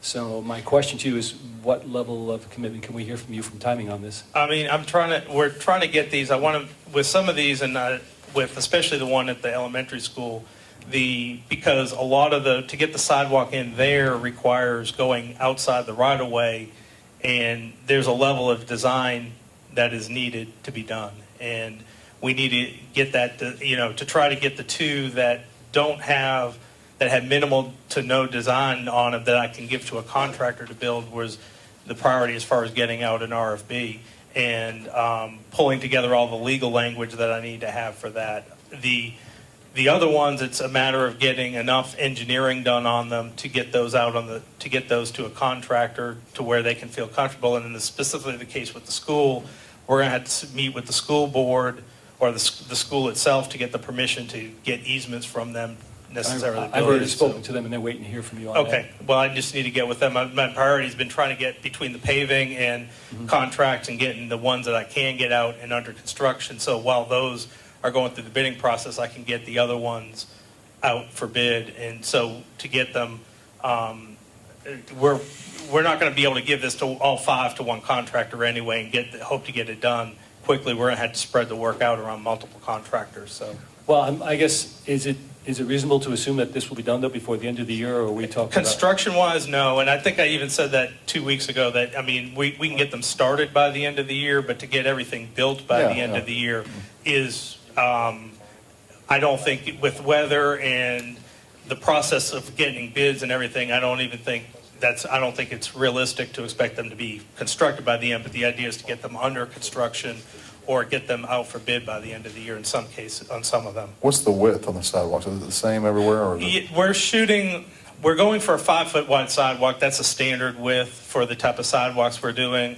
My desire is where we can to get at least a 1-foot grass strip, if not a 2-foot grass strip. However, because of in some of the areas, we may not be able to get that just because we don't have the right of way or there's obstructions in the way from that. But that's what we're going for as far as the sidewalk design itself. I have a question for you on sidewalks, Richard's while we're on the topic. A lot of times the 5-foot sidewalk is plenty of room, but the overgrowth from the bushes makes you have to duck down, so you only have a foot of usable space. And what's the maintenance program for the maintenance program? If it's areas limbs where the city's responsible for maintaining, that's on, and I know on Ashford, Dunwoody, Briarwood Way is actually will fall under parks maintenance mostly, but on the section on Ashford, Dunwoody, that's city, for example, and Windsor Parkway, those are going to be city maintenance crews, and we'll have a program of reoccurring trimming and mowing in those areas to make sure the sidewalk remains clear. On some of them, like Ash and Tree, which are along the frontages of private homes, that actually falls on the private property owners, have the responsibility for maintaining the landscape and keeping the sidewalk clear. If they don't, we have ways we can come in and either do that or talk to them about getting it done. All right, thank you, Richard. Got to move along here. Marie, staffing report. Yes, thank you.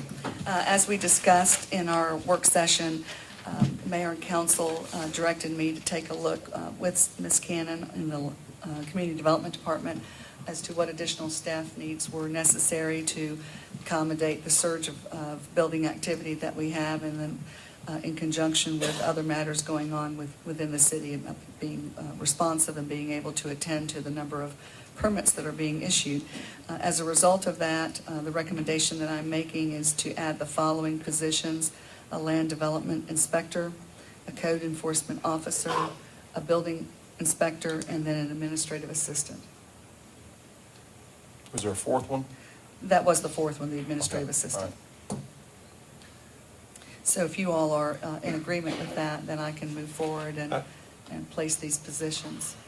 I think Jim had wanted something from Susan before. I mean, I guess we don't vote on that, but Right. it would be good. I think we're all in agreement that if y'all think you need them, we need to do them, but we would like to see it at the same time, how the flow How that chart. lays out. Right. Oh, yes, correct. Yeah. Yeah, absolutely. Can we get that maybe by Monday? Yeah, Okay. we should be able to get that. Right. Ms. Cannon's going to be out the rest of the week, so it might be late Monday. Okay, that's fine. But we could do that. And all these personnel additions fit within 2014 budget numbers, or are we going to Well, have I'm to? going to go back over those with Bonnie, but I think we can, because I'm expecting some carryover dollars from 2013. So if you could describe, I know we went over this in the work session, but for the benefit of the people here, the specific duties of each of those people and what the, Okay. Susan, if you want Susan to do that? Yeah, Susan would be great, thank you. All right.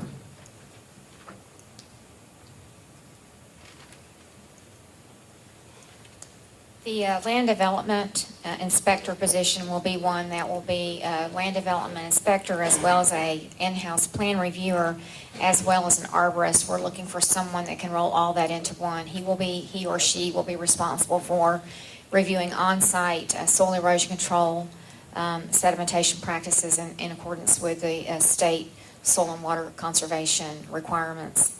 In addition, we'll be seeking a building inspector position that will obviously assist us in our efforts to do inspections for all the building construction that's occurring.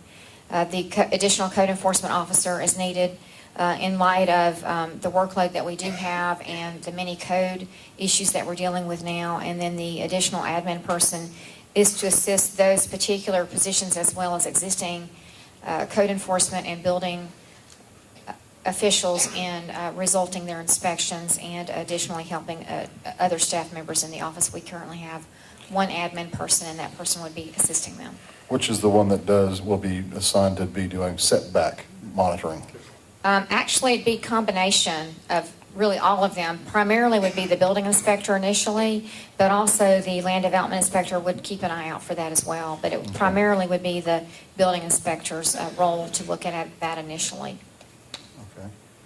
Was this the point where you were going to be making your presentation?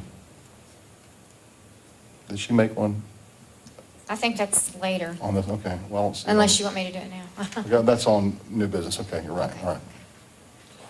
Thank you. Unless you want, do you think, since this is, Yeah, I think you might as well do it now. right. Okay. I think that what the mayor and council would like for me to address is where we are with the zoning map, what efforts we plan to undertake, where we've been, where we are, where we're going.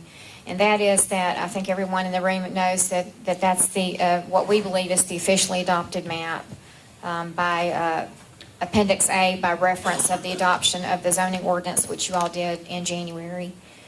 Since that point in time, I've worked very closely with Mike Edelson, who was up here earlier. He's our GIS manager. We have approximately, in our office now, about 800 files that we're going through and vetting one by one. In Mr. Edelson's review of those existing files and taking the land lots and tax plat numbers and cross-referencing them with the GIS system, he was able to plot those areas to find where we may be missing data. And he did find that we're missing about 20 years of data. And that relates to zoning, special land use permits, variances, and the like. So when we were supplied the map by the county and we adopted that map, when you look at that map, just as a hypothetical, if you look on the map and see a piece of property that's zoned commercial, when you look at that map, it may say commercial, or you look at another area that may say multifamily. That doesn't really tell the whole story, in that you have to pull the file that's associated with that. So it may say commercial, which may lead someone to believe that they can build a shopping center with various uses, but there could be a condition of zoning that would eliminate that. So we have to vet all that as well. And we have to have a cross-reference tool that can tell us where to go to find out what relates to a specific geographic area. When you see the spot on the map, it doesn't tell the whole story. We did go and meet yesterday with 4 people in the county. It was myself, our new development services manager, as well as our planning and zoning manager. Who did you meet with? We met with Marion Eisenberg, who's the zoning administrator for the county. We met with Betsy Starks, who is a planner, a principal planner with DeKalb County. We met with, I'm going to lose the name, the GIS manager. I just lost his name. Thank you, Stacy Greer. And we also met with John, and I just lost his last name, but he's actually in the office with Betsy Starks. We went over the different aspects of records that they believe they may have, or some that they may be missing. We talked about the Hansen system. We talked about what they refer to as the Bentley maps. We talked about the historic maps, and basically they use a combination of the Bentley maps and the historic maps to vet their data, as well as various card files that they have available, as well as various agendas and minutes and various things. They were all very open to making themselves available to us as possible. Betsy did actually offer to meet and go over all the data with us. It's going to be a very long task, which is very, very needed. Some of the older records are in very bad shape, so there's no way that we can copy them. They probably would fall apart if we tried. In regard to the information in GIS relative to the Bentley maps, we talked with Mr. Greer about trying to find a way to purchase that information so that we can electronically at least find a way to vet that and download that and match that up with our GIS system.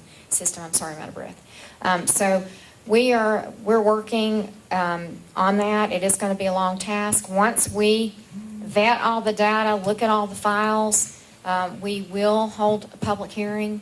We will hold a public hearing before the Planning Commission. We will hold a public hearing before the council.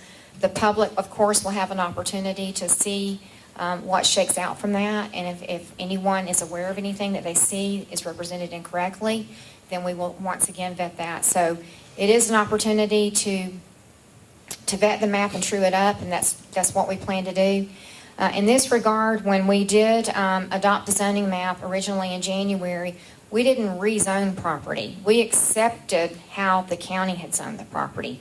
We received what the county had done. In regard to anything that happens After that particular acceptance of those zonings, for example, we've had a zoning on Harts Mill Road, we've had a zoning on Wright and Roxborough Road, we've had a couple of other zonings. That is not, when we do a map update now, it's considered an update to the map. And in the future, as we vet this map, we will actually do a re-adoption of the map, and that will be required. Having done an additional startup city, this is the practice that was also done in the initial startup city. You do take the initial map, you receive it, it's part of the adoption process of becoming a city, you vet the map and re-adopt. If you had not done that? If we just hadn't. Well, you wouldn't have a city zoning. So it's adopted as part of this, as a zoning ordinance, it's adopted as part of that. They're part and parcel.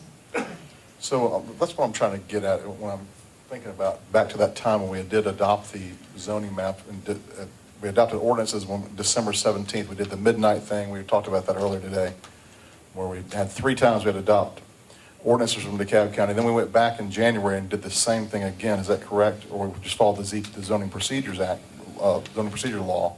Well, the zoning procedures law relates to the rezoning of property. What I'm trying to figure out is what was the opportunity for us to have vetted this map prior to adopting it? I mean, what would the... Well, you wouldn't have been able to vet it. You were accepting what the county had done. You did not have a planning commission seated at that time. So there would have been no way for you to go through a procedure with a planning commission that you didn't have. So... is that a moratorium for a year or no zoning? I suppose that would be an option, but the method by which you undertook this was correct. It was not done illegally. It was done legally. Again, you didn't rezone it. You accepted what the county had already zoned. Is a moratorium something we need to consider for sensitive areas? Well, I mean, there's a lot of building going on in Ashford Park. Would you recommend a moratorium for that area? Because there's so many problems on the map. In order to prevent future, 90 days or 6 months. It's certainly your call. I hate to see a moratorium go into effect because you're in a building boom. I know. And I don't want to harm people. That's certainly a political call, but if you choose to do that, I wouldn't do it. It's really not my decision, but I wouldn't do it for more than 30 days. Just at least 30 days of not doing it would give us a little bit of time. It's probably not enough, but I know that when you enact a moratorium, it needs to be, far and few between because it does impact a lot of people. But the objective... Trying to figure out solutions to stop this whole... Not something that I would support, but you just can't do it for a certain area. It has to be citywide. Does it? Yeah, at least that's my understanding. Well, yeah, I agree with that, Jim, but in this case here, the whole idea of the moratorium would be, as you say, it might take longer than that, would be to make sure everything was covered and we would not be at risk. We would be better protected. It's almost like the But we've nuclear already option. discussed. We're going to make sure we go back and look at everything that's in the works. And it's not anything just that comes up will get priority as far as making sure. So I'm not sure a moratorium is actually... I don't know. I'm just trying to make solutions. Well, yeah, I understand that, but I think... Got to raise and discard if we need to discard that. And it's not just this area, it's the entire city that we're going to be looking at. Right. So The question at the crux of this is, do we have a process in place that we feel confident we're not going to make more mistakes that we've identified? Well, actually, you mean as far as building or as far as the zoning map? Zoning map. Well, I don't believe that the city of Brookhaven made a mistake. Well, that's right. We I'm talking about- accepted what the county That's right. did, so. The question is, if you look at these issues, when you talk about the missing data and the SLUPs and all of those things, as long as we have a process in place that verifies we're not going to miss those, do we have a process in place? Well, having done this before, there is a process to use. The question is whether or not the data is there to review. So if the 20 years of missing file data that DeKalb doesn't have, what if we never find that? What do we do?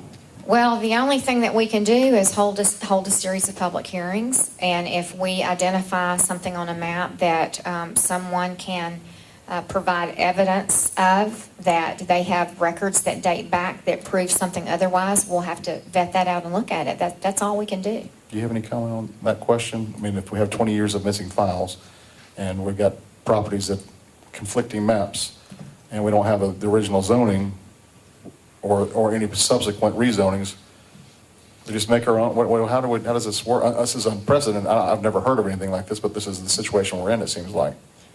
Well, it is unprecedented. However, you really, and keep in mind, I don't say this to be flippant, but you have one map that controls as of this date. Now, you want to get some history on it to advise the public about particular parcels that may have changed unexpectedly, and that's something you can do that by taking some of these older maps that's been maybe overlay it and see if there's discrepancies. If you didn't have, we have those, so we can at least do that. So and then we could go forward again on a case-by-case basis. But if you find a parcel, you don't have it's not a back title, but so let's call it that, a back title from a zoning perspective, then you would just have to rely upon the zoning guys, the character of the neighborhood, and just take it. I mean, because we've got this data here from the citizens that's showing just out of a random, I don't know if it's a sample of just an area, a 12-acre area, it's got 13 discrepancies. And do we know if DeKalb County has the files on these 13 parcels? And if they don't, then what happens? We have to see. Well, that's right. And I think if you boil it down further, it's only identifying data that conflicts with the map we have adopted. And if we can, just because we have 20 years of some data that's missing, that really doesn't speak to the root cause of concern, which is conflicting data with the existing map that is unexplainable. And Well, see, that's the thing also, Bates, is the right-hand side of the column that the citizens gave us. How do we know that information is correct? I mean, I've heard anecdotal evidence of folks witnessing in the past DeKalb County Planning Department employees erasing zoning and putting the zoning they want to put in there without ever going through the public hearing or anything. And that's, yeah, I mean. At the end of the day, we need to go parcel by parcel. We need to check them all. If there is missing data, there's a map somewhere that references, DeKalb County. My experience with DeKalb is they've been pretty good with their maps show a case number. That file may be missing, but at least there's a case number there that suggests that zoning came out of something. And whether it's right or wrong, there is some data there. They've got layers and layers of data. It's going to take a while to, we've known that this map has been wrong since the day we got it, from what I understand, or a few days after we received it. So we've known since February or March that this map's been wrong, I guess.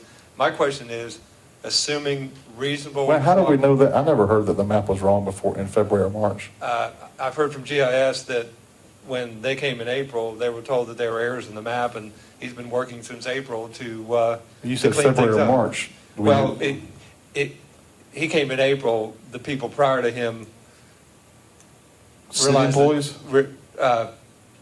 City employees from the standpoint of contractors. Oh. City contract employees, but I think if you go back to the original GIS employee, you'll find out that they understood there were maps, and they've been working since then to correct those errors. I guess my question is, assuming reasonable cooperation from DeKalb County, how long is this process going to take, and when do you see a new map being presented for public hearing? That's a very difficult question to answer, and I'm not trying to not answer the question. It's just I don't really know when we get down there what we're going to actually find. And once we do find the information and we do revise the map to bring it forward for public hearing, we're going to have to advertise for public hearing for both Planning Commission and Council, which also adds to that, which is very important and necessary. And as well, having public input in that regard, in that we want to make sure we fully vet it. I do want to add, though, that when the map was up earlier identifying the tax map, I can attest to the fact 30 years ago, 40 years ago, when zonings were changed, people did hand draw on a tax record. That's how it was done.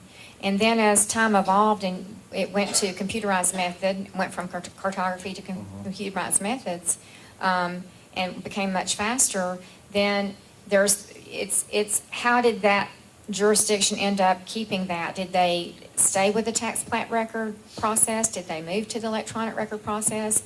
And they could have gone from one to the other, and there could have been gaps, which is probably the reason for Bentley versus historic maps. So, and also sometimes when you look at a tax record, you'll see a code that's not a zoning code. It's actually a tax land use code and not a zoning code. So people can sometimes get confused with that as well. So I want to get you, we'd mentioned earlier about, not just the staff helping you that, but maybe getting an outside vendor to help.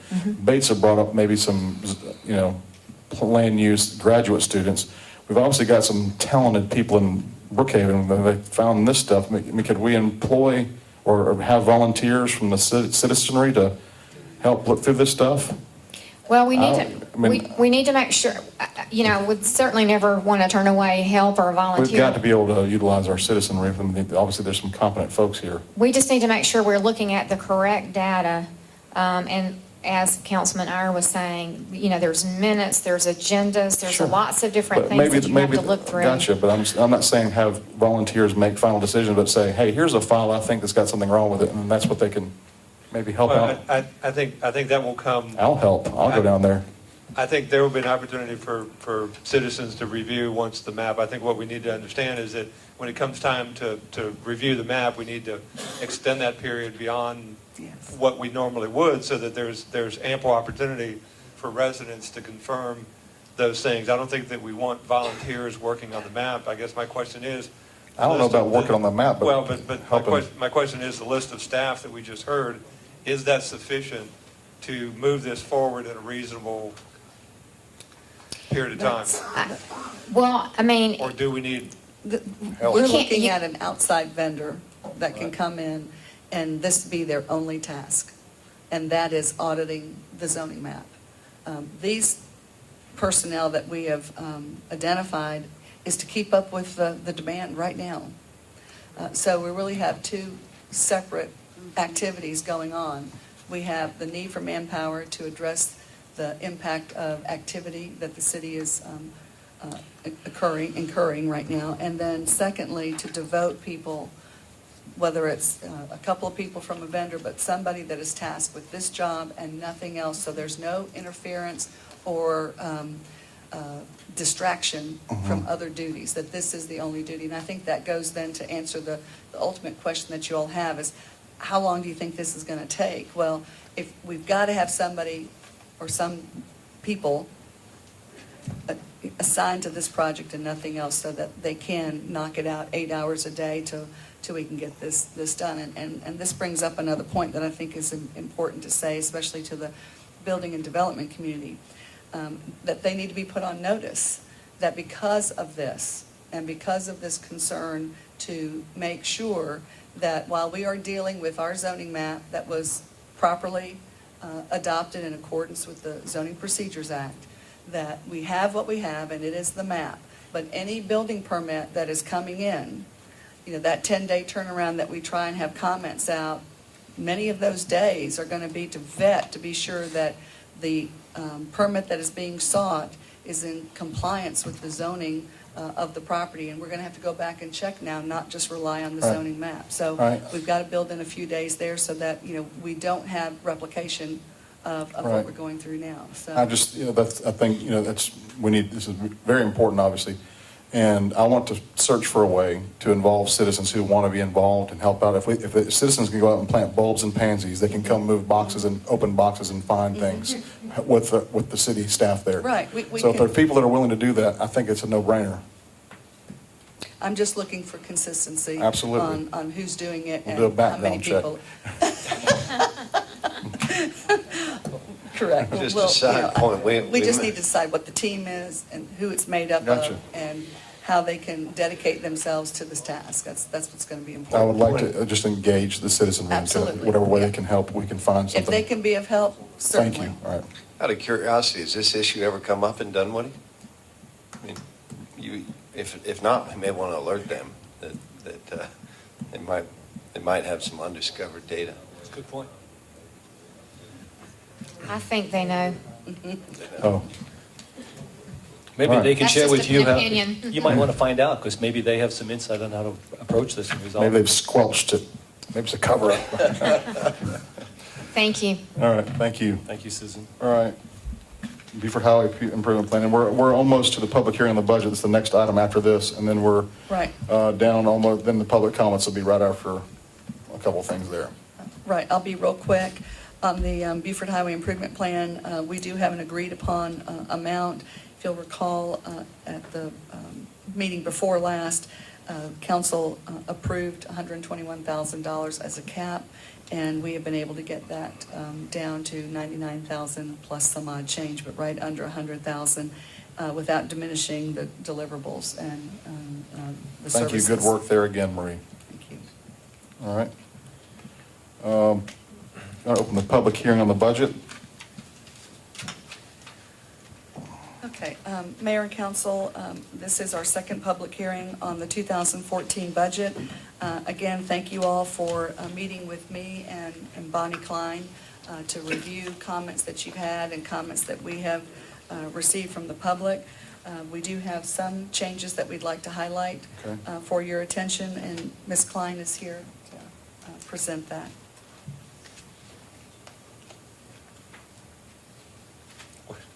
What color were we in tonight? Winter colors. I mean, For the pie chart. are we red, are we black? Oh, look at that. Oh, wow. Yeah. Well, actually, It's mine- Excel. That's like mine's a lot wallpaper. bluer. I don't Oh. know why that's coming up like that.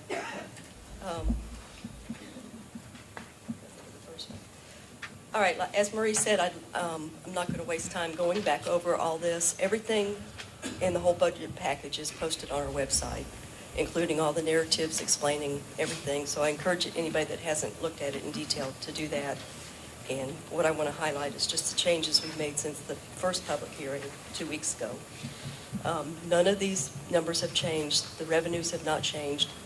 I think they may, definitely the confiscated asset fund, which is where the police, when they seize property and cash, that number's kind of a guess, but based on this year, that's probably a little low. And the general fund, when we initially budgeted for that revenue, Century Center was kind of, we thought that might be a possibility, so we put it in there. And now that it may not be, there's probably a couple $100,000 in there that we need to look at closer. Okay. Oh, much better. Okay. So this one hasn't changed, as the general fund is the main operating account for the city, and that is the primary funding source. The next one is the host fund, which brings in about $5 million a year. That's the DeKalb and Rockdale are the only Bonnie, counties. next time, make the font even bigger. Okay.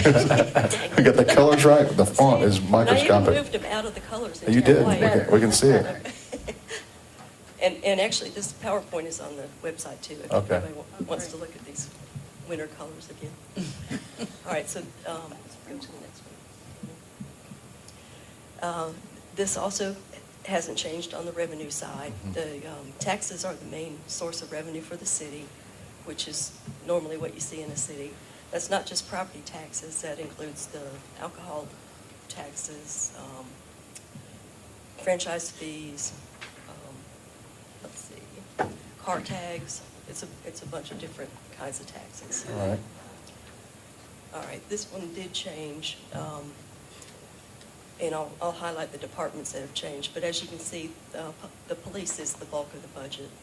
There's some money in contingency right now, and that's basically just holding that place until we can evaluate if that needs to go in this year's budget. Are the police happy?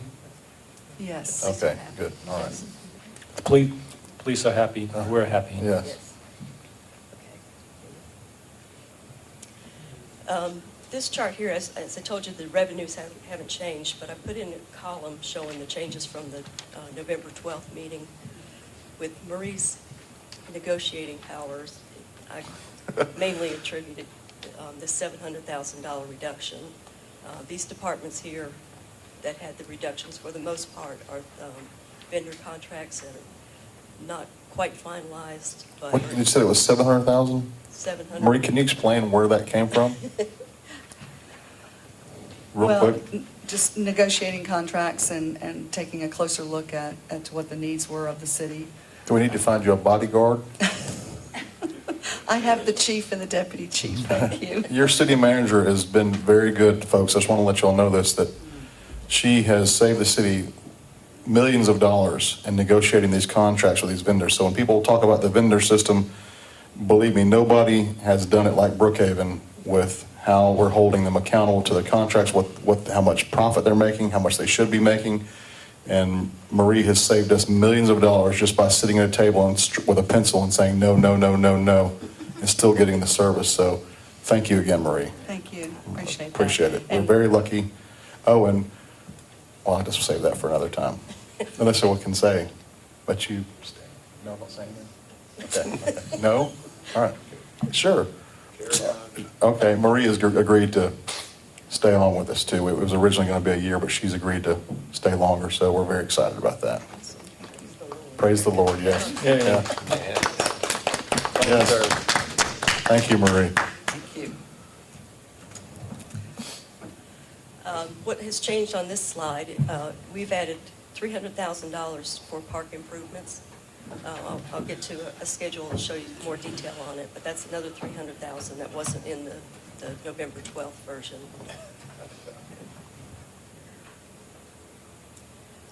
So you may remember this from the last time. Once you add the host money into the regular operating general fund money, you can see that the parks goes from 5% of the total to 11% of the total. And public works increased to both also. And that's because most of that host money, the capital money, is going to parks and public works. So.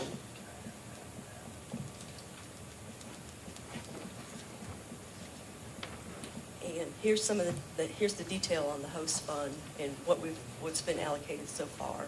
And this is still, in process. It's not going to be adopted. It's scheduled for December 10th, so it's a dynamic document. You can see we took the Wi-Fi in city parks out and put that in the park capital improvements and added another $300,000. Bonnie, could you put the microphone a little closer to you? Thank you. Because when you're turning, it's a kind of has most of its pickup right in the middle of it. There you go. Thank you. All right, you'll see the Wi-Fi in parks had $200,000 in it. We've moved that down to capital improvements and added another $300,000 in that budget. So that's the main change in that budget from the last version. All right. And here's the two general fund with just general fund revenues or expenditures and compared to when you add the host money into it. You can see how the parks increases and how the public works increases their share of the pie. That's it. And like I said, both the PowerPoint and all the documents are on the website as of this afternoon. Are they on the main page or under finance? Just on the Why is the Homepage. No, excuse me, the home page. Why are the police standing in front of the questions? They're like, you got any questions? What's that about? It's like, don't ask any questions. At your own risk. I wanted to highlight one of our greatest accomplishments, I think. Thank you. If I could just make one comment to the mayor and council, just to be available to me and to Bonnie again over the next 2 weeks till we reach our final hearing date on December the 10th. There still are some numbers in here that will be refined that I'm expecting to go down substantially. And so we'll be reporting that back to you all. So if you could just be available, and it could be as late as December the 9th. Right. But as changes are made, I'll probably communicate that to you. But I would like to have one more sit down just so we can Sure. run back through the numbers again. So we're almost there, but not yet. So for the Correct. public, it Right. still could change a little bit, but we're refining to the final product. Right. All right. Marie, let me understand something. We have almost $6 million in contingency in between the general fund and the host funds. Yes. Do you anticipate that we'll allocate that at this point, or do you want to just wait until we get through our comp plans and see I what? would really like to do that, especially the transportation plan and the Parks and Recreation plan. Okay. While we have $2 million in for paving and we have $2 million in for parks now. We need $2 million in for the zoning map review. Yes. But I'd like to be able to, come back, and also I'm planning on May and June that we would have mid-year budget adjustment. That will be a very good time for us because at that point in time we'll have our transportation plan, our Parks and Rec plan, the Beaufort Highway plan all completed. It will already be before you all for adoption, so we'll have some real material because each one will produce a capital improvement program that I would like to see some level of funding for, and especially in the parks. We've got a lot of great ideas coming from the community and the citizens, and I'm really anxious for them to be a part of the Parks and Rec plan and share their thoughts and desires. Is the reserve in that $6 million contingency too? What was that on the pie chart? Yeah, that's on the pie chart. Now, also, we have that reserve fund. Right now, we have $1 million in reserve, and that's one of the changes I'm going to be looking at as we approach December the 10th, how much more we can put into the city savings account. I do want to have funds there for contingency because we don't know about inclement weather or what could happen, a storm or whatever that might be.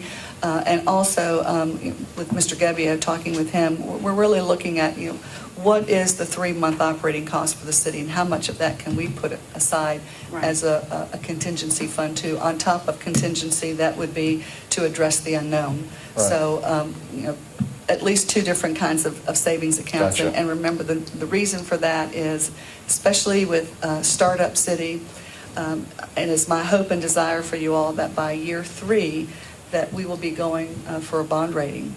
And to show that course of aggressive savings and to be very fiscally conservative as we are goes well on our rating. So, we'll take a look at that so that you'll be able to make that decision if you're ready to go, and Bonnie will be heavily involved in that. But and you'll be with us here in year 3. That's great to know.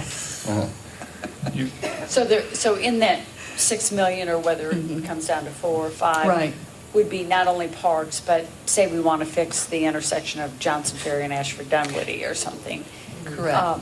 That could also go for those kind of projects. It could, absolutely. And as they come up, and you don't like to come back and amend the budget repeatedly. Right. But major projects like that, absolutely, that's, it does deserve a review and vetting that out publicly, Right, and to say, absolutely. okay, we're going to assign these dollars. And the beauty of it is you have all of these wonderful tools that will be coming into play this coming year. So you truly will have not only a capital improvement budget, which is a fantastic budgeting tool, but it will be a priority list as well. So you'll be able to set those priorities. So when funds are available and not allocated, and we can feel comfortable that we won't have to dip into that to finish out the year, you can make those kinds of decisions. And maybe you go from priority 1, and maybe you can reach all the way down to 4 or 5 to see how much you can accomplish.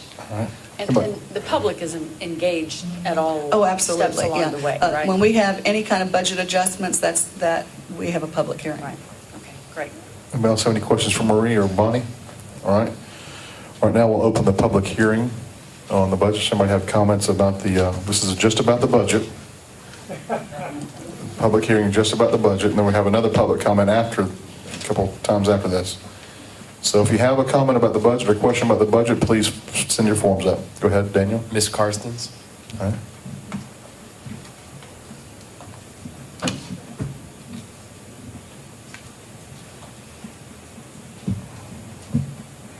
I just wanted to ask, since tonight's our last hearing that we have a chance to ask questions, I had a bunch of questions until I got this information tonight.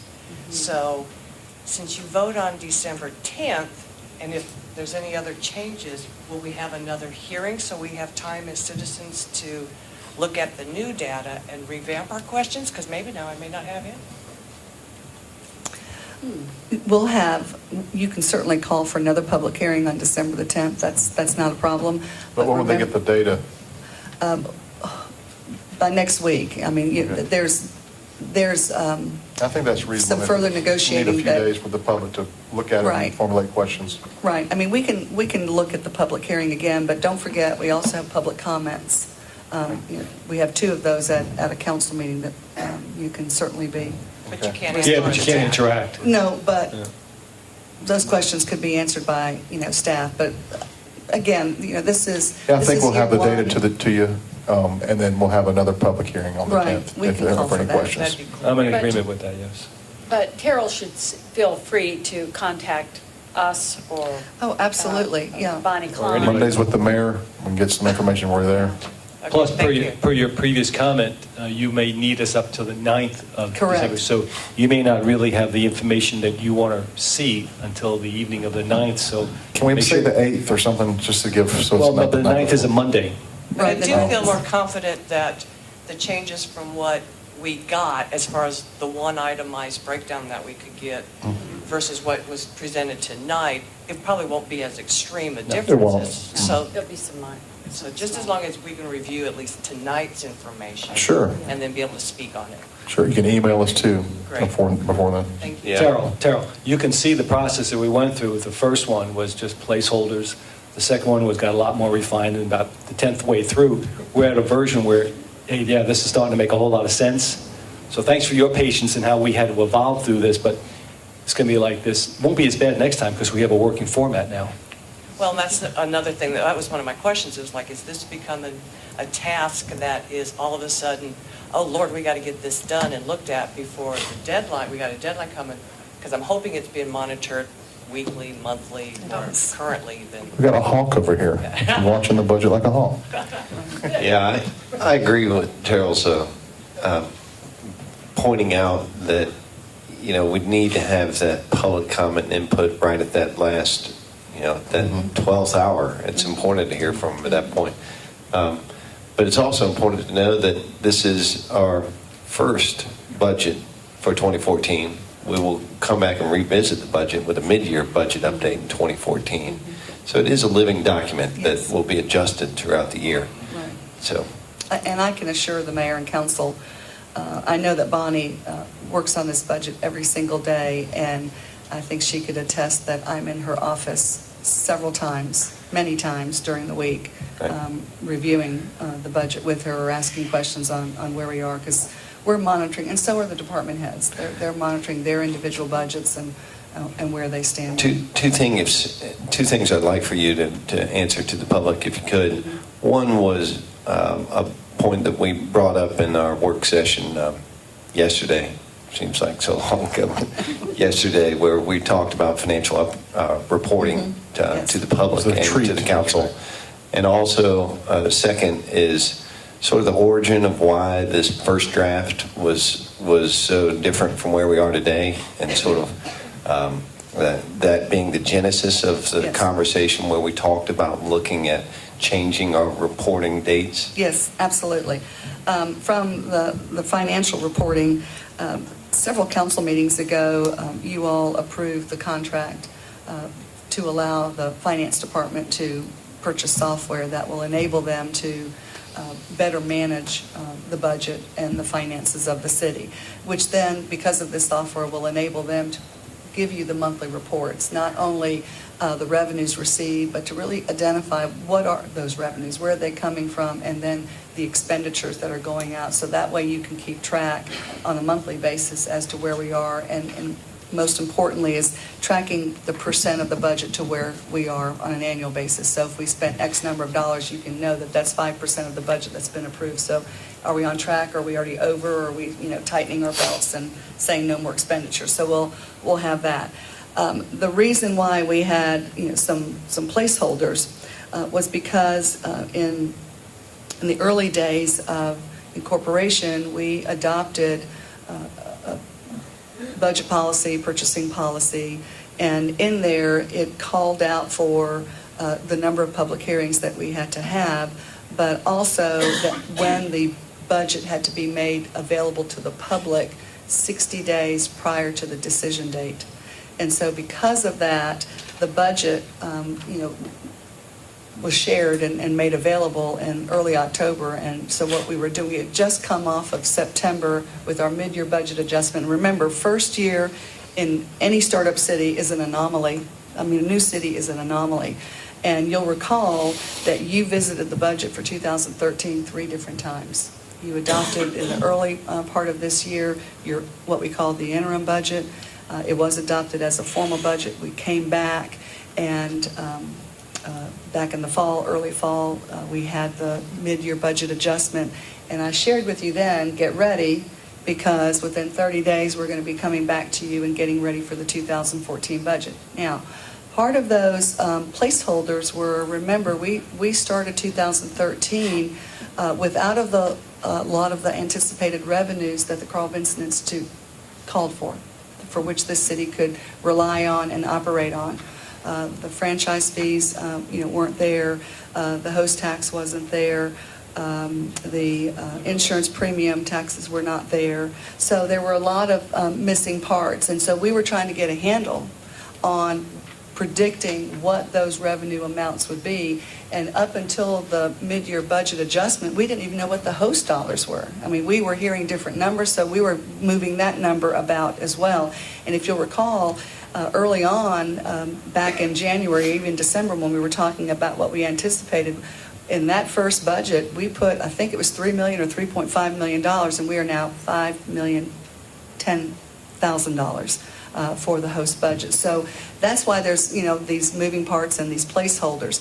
Now, as we have more predictability, especially when we go to 2015, we're going to have a pretty good track record. We're going to have a full year of 2014 understanding what these levels are. Every time a building permit is issued in the Community Development Department, we're tracking that too, from the standpoint of that's raising tax dollars in the city, and so that we can anticipate any new source of revenues that are coming in. So it's going to be much better for us with this budget amendment process, or the releasing of it, when you all consider that in a future meeting, to have that available 30 days prior to the hearing for adoption, not because we're trying to hide anything, but because we're going to have more certainty with those numbers. Now, we don't start 30 days prior to an adoption date.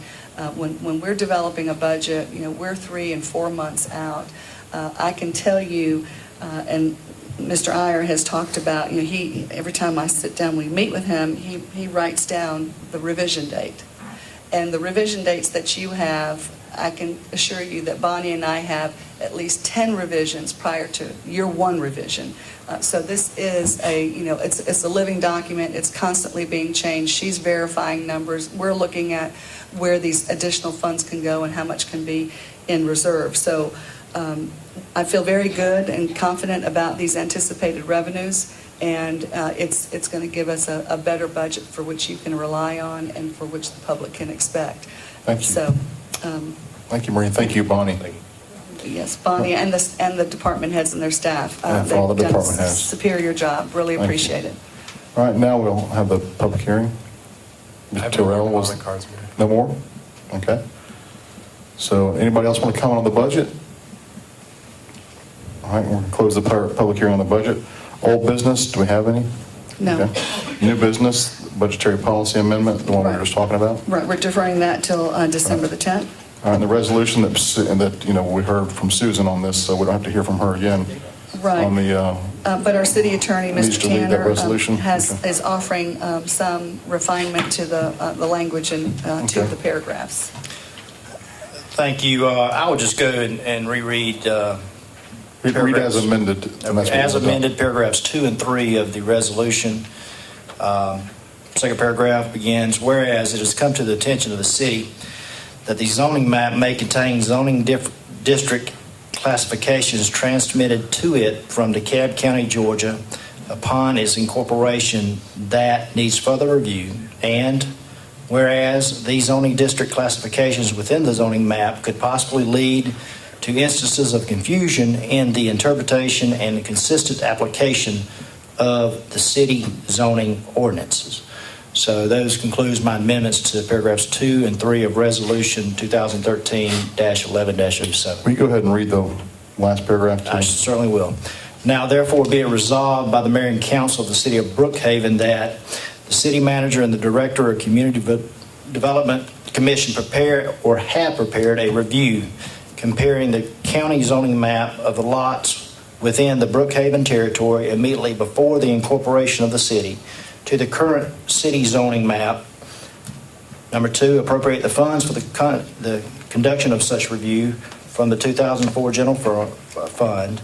And number 3, any vendor contract proposed to be entered into by the city manager be reviewed and approved by city council if such approval is required under the city's purchasing policy. This resolution shall be effective immediately upon adoption.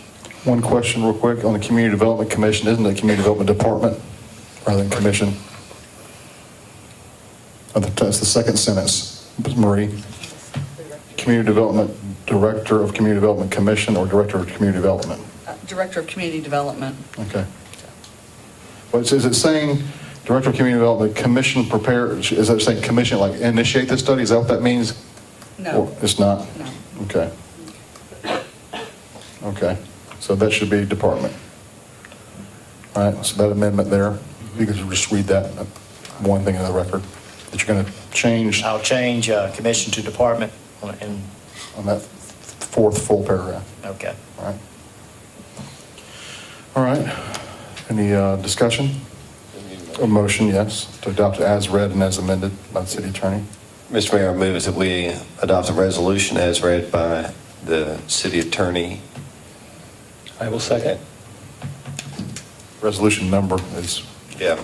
Do we have a resolution number 2013-11-07? That's correct.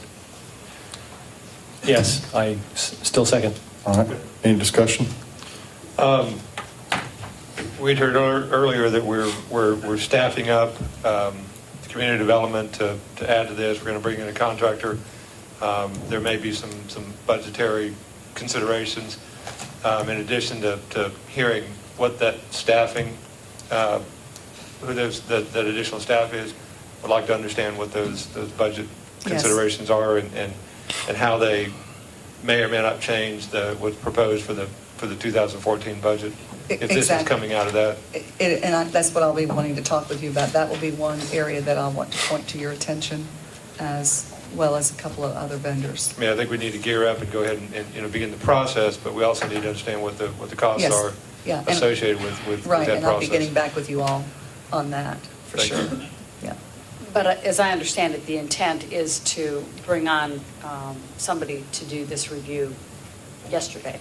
Yes. Okay. This is immediate upon adoption. So. Right, and that's why the resolution, cites the purchasing policy, because remember what my allowance is, and then that level up to another level, it's to give notice to you all, and anything above that, you have to formally approve. Okay. Anything else? All in favor of adopting resolution 2013-11-07 as read and amended and read by the city attorney, signify so by saying aye. Aye. Aye. All opposed? All right. Other business? None. Okay. Public comment. I have no comment cards, Mayor. This is public. Y'all come on down. If you've spoken before, you don't need to fill out another card, but just if you haven't, just fill out a card, please.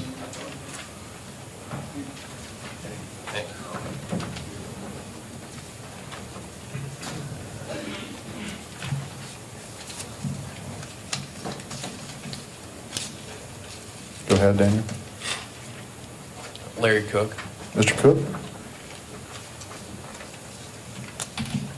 Hello, thanks for hearing me again. I just want to reiterate, I've heard your discussion, and I think, there's a lot of issues surrounding this, but don't lose sight of the fact that this is not a legal zoning. I don't know maps. The residents of these communities, like myself, we don't know zoning ordinance, we don't read maps. We trusted y'all to do the right thing and enforce these restrictions. Walk down the neighborhood, write down it, and tell me that if you think that's right, if this house is allowed to stick out like it does.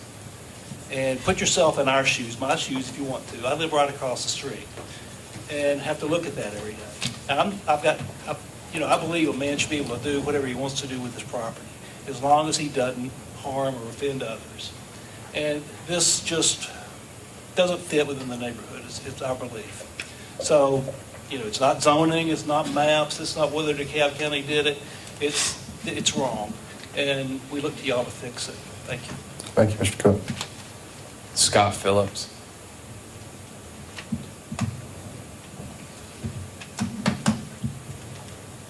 Thank you for the opportunity to speak. Ashford Park resident, lived right around the corner from the home that we've been speaking about so much tonight. Walk daily around with my puppies, and the home really does stand out. Doesn't look right, does not look good. The owner seems to be a nice lady. I know it's a mess. No matter what happens, whether or not the front gets cut off the house gets moved, the house stays as it is. I would like for you guys to determine that in the future that the text of the law will read that the average setback will be the rule. So, we'd really like for you guys to commit to put that in. The second thing I wanted to speak of is stream buffers. I know Bates, you've had a lot of stuff going on with Brookhaven Fields with the stream buffers being cut back. Actually, right across from me, right across the little valley from my home, they just clear cut basically what looks to be a floodplain. I've had a few discussions with Jim about that by email. It really is something that to me is very important. With the stream buffers, I believe they were set at 75 feet, and DeKalb was pretty strict with that. Even with that, on my daily walks, I could go down to the stream and pick up trash and plastic and cardboard and whatnot that's been washed down there. You could see algae blooms when somebody put too much fertilizer in their yard, or kill-offs when somebody sprayed too much Roundup. All the stuff is washing in. So now we're looking at 25 feet setbacks possibly, which is really ridiculous. And I'm not really sure of the numbers I've been reading. There's a lot of stuff. Some of it may be correct, some of it might not be. But I would really love to see that being something that's very important.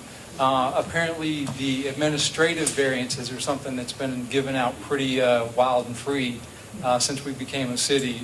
So I'd like to see, or at least maybe discuss the policy and how administrative variances should be maybe capped at 10% or less, or kind of have a policy that's open on that. And I found it kind of ironic that you guys discussed tonight that you're looking for an arborist and someone that knows about sedimentation and whatnot, because all the trees that they cut out of this lot, there had to be probably about at least a dozen, probably more like 20 trees, a lot of hardwoods, a lot of older trees, basically got clear cut. And from building a home 2 years ago in DeKalb County, directly across the stream from there, there's no way I could have done that. So to see those guys come in yesterday and an 8 or 10 man crew work all day long and still not even finished with the number of trees that had come out of there, it's kind of a bad ominous sign that we're going to be putting a home on a floodplain. I need to see the plans. I don't know the exact details, but it's really shoving a large home into a small site right on a stream bed, and it's just something I really don't want to see happen in Brookhaven.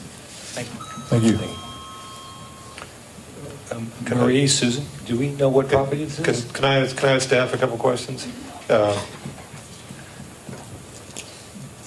We do have a floodplain ordinance, from what I understand, and if there is floodplain on the property, whether it's a designated floodplain or whether it's for lack of a better word, an undesignated but mapped floodplain, that there are requirements that it be shown and that certain considerations are made to the property. When I looked at the grading plan for the site, and I realized it was at dusk and I didn't have my glasses, but I did not see a floodplain line on the map. I would ask that, are they required to show a floodplain if FEMA shows one on their map, whether it's a... Yes, they should be required to do that. I don't really know which piece of property you're referring to, and we do have the updated floodplain maps as well.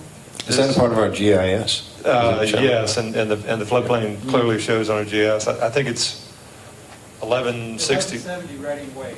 Well, it's Probably I asked you about last week. it's the one you granted administrative Okay. variance on Reading Way. It's got the creek, and we gave them a stream buffer reduction from 75 to 63. Now they're beginning, as you heard, they're beginning to clear cut. It looks like they've gone well into the stream buffer with their clearing. Okay. Well into the stream. We need to get somebody out there and take a look at that. But more importantly, review the grading plan that's posted on site. did not see any stream buffer, and I'm wondering did not see any floodplain. It looks like there's a fair amount of fill that's encroaching in what I believe is the floodplain based on our GIS map and also the FEMA map for the property. Is that something that is that something that should have been shown, or is that something that should be addressed? Yes, sir. Can we check that site and see where we're at with that? Yes. Can we check that tomorrow? Yes. And I think we also need to send somebody out because, should they be clear cutting in the stream buffer, even the reduced stream buffer? Well, Should they be cutting trees in the stream buffer? it doesn't sound like that. It doesn't sound like they should be doing that based on what you're telling me. Obviously should not be cutting the riparian cover in the stream buffer. I think we need to look at that also because when I drove by today, there were trees within. But going from 75 to 63 doesn't sound like, going from 75 to 63 doesn't sound like something that would warrant or even allow for what you're saying. So we'll have to look at it. Will you go out there tomorrow with the? I won't be here, but I'll definitely have our development services manager go out there. It's 11. It's 1170, but that's not the address that shows up on our GIS. I'll email it to you. I've got it. Wait, hold on. I'm here at 1160, Jim. 1160 Reading Way. I think it's actually 16. Okay. I think it's actually 1670 is what shows up on our. Is that the address? I can email it right now. I think it's 1670 that shows up on our GIS map. Richard, when we were looking, does that ring a bell? That rings a bell. I'd have to look it up. Okay, I've never. But I think it's 1670 It's Reading Reading Way. Way. Okay. Yeah. Okay. I'll send the email right now to have somebody go out there in the morning. Thank you. Richard? We just need to look at that. I mean, it appears they've cleared beyond the limits, and also it appears the site plan doesn't reflect the floodplain that's on the property. Just real quick, can I make a comment, please? Sure. Since we're having these becomes more frequent conversations here about stream buffers, I just want it to be said, I would be very interested in making sure that we bring in a professional company to advise us on what we could or should be doing to enhance our stream buffers. And if we're looking at doing anything on any kind of a variance, make sure we're doing upgrades to make sure that we're compensating for what may be taken away. And also, from what I can see, from what my visual is on some of these creeks and the neighbors that back up to it, there's a lack of education out there about how these situations should be handled, i.e. what we just heard. And I think we need to go through an educational process to make sure that the residents are informed what is proper and what is not proper. And I had asked earlier whether or not we had code enforcers on staff that knew how to enforce stream buffer regulations. I want to make sure that we're really focusing in on that, look at our ordinances, make sure they're in line, and then enforce these. Well, I think to further Joe's point, the danger is in your property owner who just decides without a building permit, I'm going to clear cut all of this ivy and kudzu back here so that I can walk down to the stream. Well, there is a consequence to the stream buffer in doing that. So I think they that's just don't the know. education. Both Bates and I viewed a few of those over the weekend. It was pretty apparent that this is a step we probably need to be taking as a city. But I'd like to ask a question of staff to clarify some of the issues that were brought up. Have we changed our stream buffer? No. No. Have we granted administrative variance increases to, have we changed our administrative variance allowances? No, it's still 10%. And We haven't reduced our stream buffer. There's never been a proposal to, 25 feet has never been There's a mandate by state. There's 25 feet that, we can't do anything about. That's state law.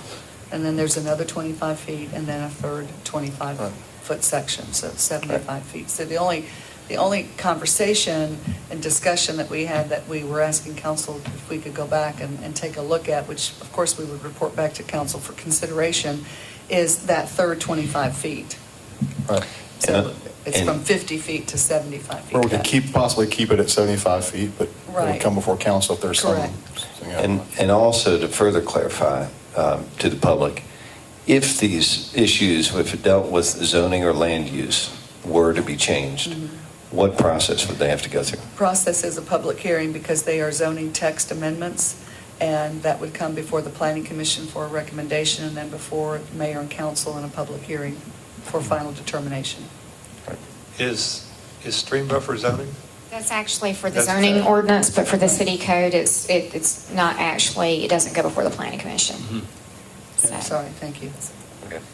It's on the stream buffer only. So instead of a hearing, it would be public comment, is that correct? Correct. Yeah, and all of them would be public comment. Okay. Yeah. That's important. All right. Thank you. Okay. Any more public comment? Eddie E.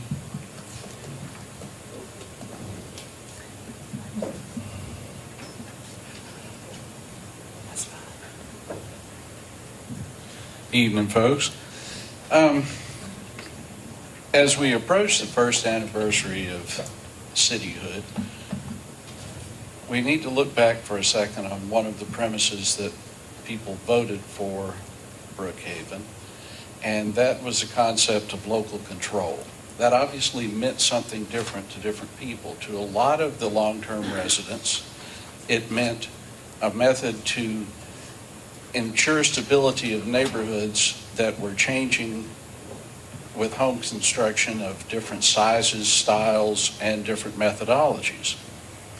To local scrupulous builders, it obviously meant a method to reduce the somewhat long and unnecessary delays in achieving the necessary permits to make those construction changes.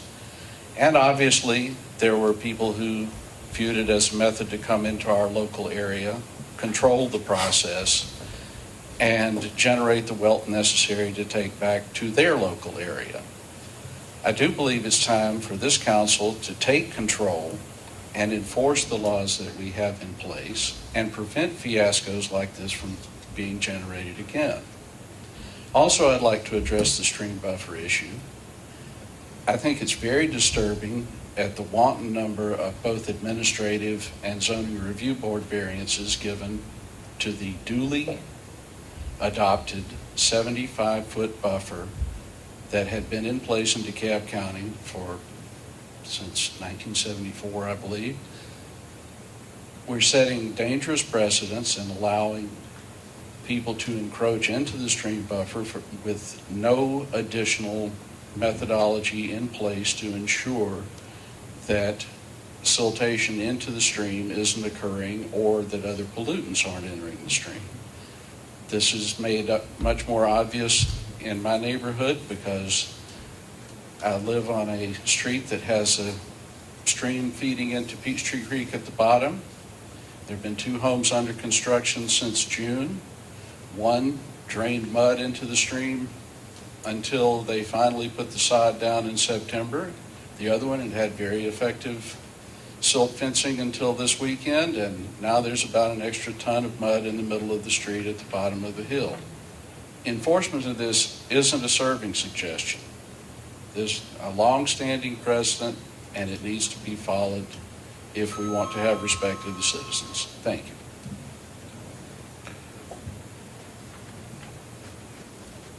Meredith Sasser.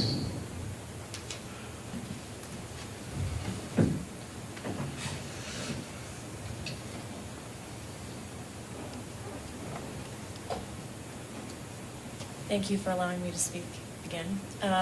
Quick question, would it be possible to get either from the city or the city office the date for which the map was made available to us? Not the date we adopted it, but what was the date that we could see it?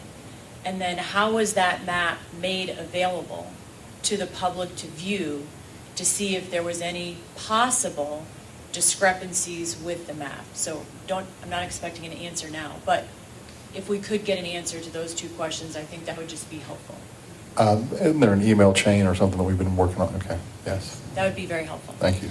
The other thing is, so now that I understand we've adopted the map and it is what it is, if you refer back to the chart I provided, and you go with that we adopted the map, and you only refer to the map, I think what you're going to notice is that what we have invited into the north end of North Thompson is the ability for lots 2818 and 2808 North Thompson.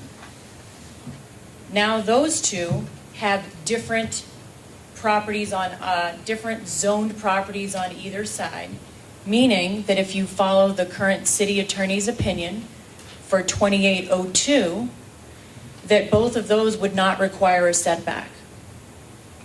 So we've just introduced two lots there. There are existing old homes there, which means whoever decides if they want to build will not have to follow the average setback. So that's an immediate, that's just based on what we learned today, that's a fact. If we look at the right-hand or east-hand side of North Thompson, starting with 2801, 2805, 2811, 2817, and 2823, all of those, because of the inconsistent or differing zone districts, none of those 5 lots would have to follow the average setback. You have effectively, in that section of North Thompson, allowed any builder without any variance to put the home 35 feet from the street, totally changing the streetscape of those 7 properties. Same would be true for Maxine's over on Ashford, as well as 2816. Which means if 2802 sticks, 2808 and 2816, that means those 3 homes could all come up to 35 feet. And of those 9 properties I just identified, only 2 are newer homes, which means the other 7 are up for grabs. So I just want to point out, according to the current map and the current city attorney's opinion, that is a very possibility. Thank you. Thank you. Dan Malloy. I'd like to ask a question of city staff on that point. When this issue was brought up, there was a directive to city staff to look at this ordinance on setback averaging. Can you explain why that occurred? I mean, was there a request from the council that there are concerns that possibly this ordinance might not be worded in a way to protect sort of the intent of the ordinance? Well, there was concerns coming from council, but also concerns coming from the community as well. Whether they be different builders or potential homeowners that would build. But the problem is, and why the conversation furthered itself was, at what point, do you continue with the averagings of the setbacks, especially when the average may take in place or be taken into place on a house that could be a potential tear down?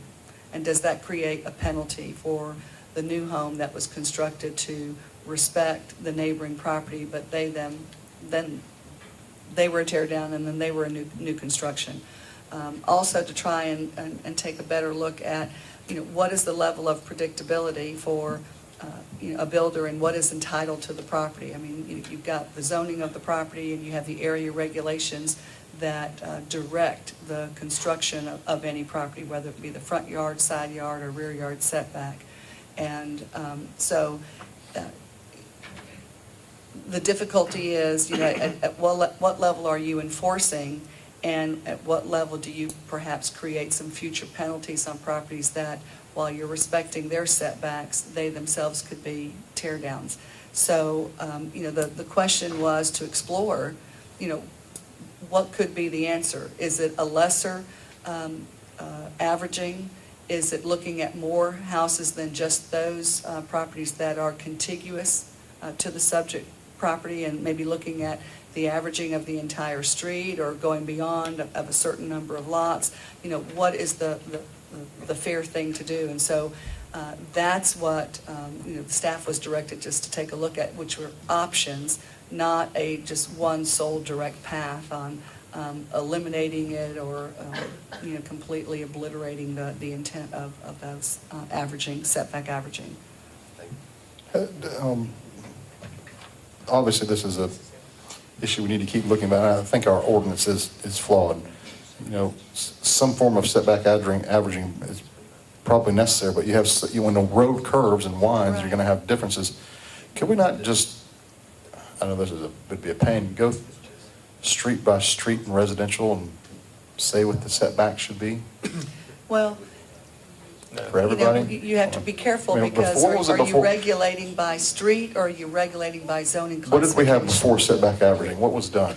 It was what the setbacks were established for that pursuant to whatever zoning category was assigned to the property. 35 or 40 feet? 35 or 45 or 50, whatever it might have been. Right.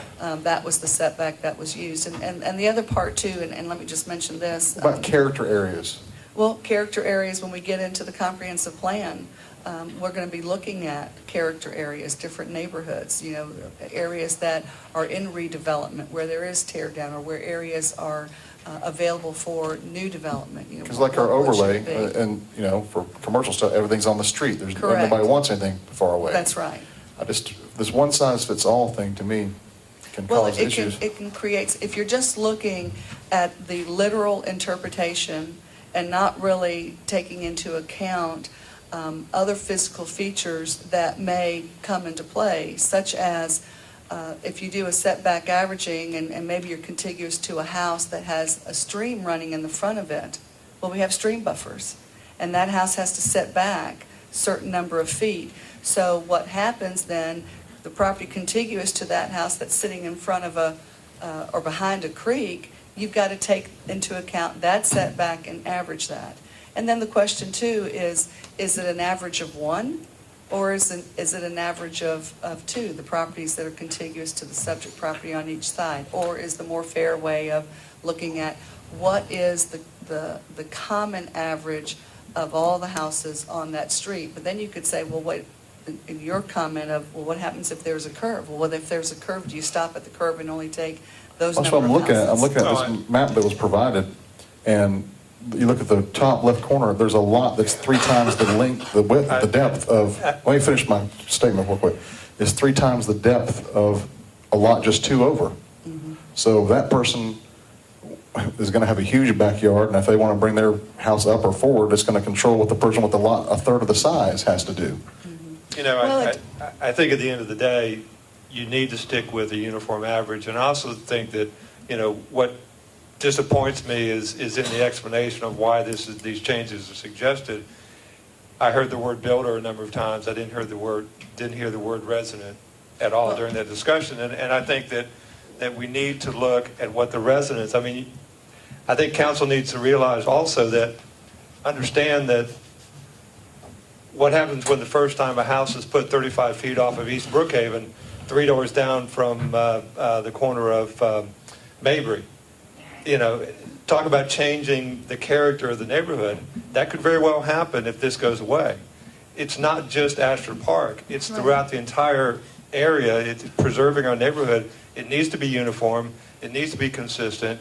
Yes, there are flaws in it. We need to correct those flaws, but we don't need to just throw the whole thing out. I don't think anybody has said throw the whole thing out. And I understand, but, you know, at the end of the day, we need to preserve this ordinance, and we need to make it right. And you know, we have corner lots. Every corner lot in the city right now doesn't have averaging. You know, I found a lot on Jefferson, which is the other side of District 2, where it's 20 feet ahead of the house next to it because it's a corner lot. You know, and here again, because we don't have the averaging of one, it's now you have a house that is well forward. So there are problems that we need to correct, but at the end of the day, the averaging, the front yard averaging, whether it gives somebody a big backyard or a small backyard, or there's a creek next to it or whatever, the averaging is what we have to preserve the character of our neighborhoods, and it needs to be protected and it needs to be preserved. Well, and I agree that there needs to be some method in which to, you know, respect the built environment and to have some kind of way to address this averaging, whether it's an average of the averaging, you know, I don't know, and that's why we were just exploring different options. But also you have to include in the equation if somebody chooses to set back further than the average, and if there's a tear down next door, they're penalized because someone made a choice absent their participation of that. So if the average becomes somebody who has a deeper lot and chooses to have a greater front yard because they don't want to be close to the street and they wanted to go beyond the average, that sets the pattern for, the lots on either side. And I think that's So- what I think for the last meeting when we talked about this, I think we all said, after discussing it, we want to preserve setback averaging. We Right. just need to tweak and figure out a way to Right. refine it so that it doesn't create problems and it's, better for protecting Right. neighborhoods and that you don't have crazy situations that might be in the minority, but they might develop. I just think we need to preserve it, but we need to have a I way agree. to I think there's a refine way, it. to explore that and to do that and keeping, and holding true to the integrity of what the intent was. But I think short of looking at all the components that make up setback averaging, whether it's a physical feature, a geographic feature, or a corner lot, or someone who has an independent decision because they've purchased a larger lot and they choose to have a greater front yard, all of those components, do make a difference. And it would be far easier just to say it's the averaging of the setbacks period, and you look at nothing more, but Yeah, one that didn't But say you you can only, can't. if it's in a different zoning district, Right. it'd be better if ordinance said it doesn't matter what zoning district you're in, because you're in the same neighborhood and the same But, street. Exactly, I think the case can be made though also that, one of the comments was made that there's been 60 homes in the admitted area that have all sold, and I guarantee you they've all sold for at or above market rates. There's been no decrease in value because of an average front setback. And in most cases, the realtors will tell you that there was an increase in the value because of that consistency and that uniformity, and the streetscape was preserved. History doesn't, I understand that there are anomalies. I understand that there are certain things that are going to be different. So we expand from the lot on the other side, we got 2 more lots.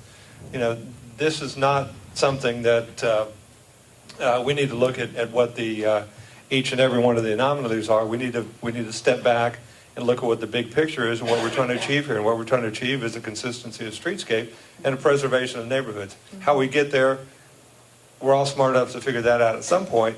But, we can pick this thing apart piece by piece by piece, and at the end of the day, we won't have anything. And at the end of the day, we won't have neighborhoods. At the end of the day, again, just think about losing the front lawns that are on East Brookhaven. Because that there's a very real possibility of that happening. If this goes away, you get houses 35 feet off of the side of East Brookhaven, because that's where builders put them. well, maybe. Well, that's exactly the point, Jim, is that the purpose, the reason this is so important for us to discuss and dive into is because the intent of the ordinance failed in this case. That's the bottom line. I mean, if you look at the ordinance as it's written, the existing zoning code that we have, the message that we get from the residents that they are concerned, that they want to see setback averaging applied, and yet in the case of the letter of the law that we have, it can't be applied based on the ordinance we have on the books. But I also think that's a policy. I mean, we've heard from the residents that research they did.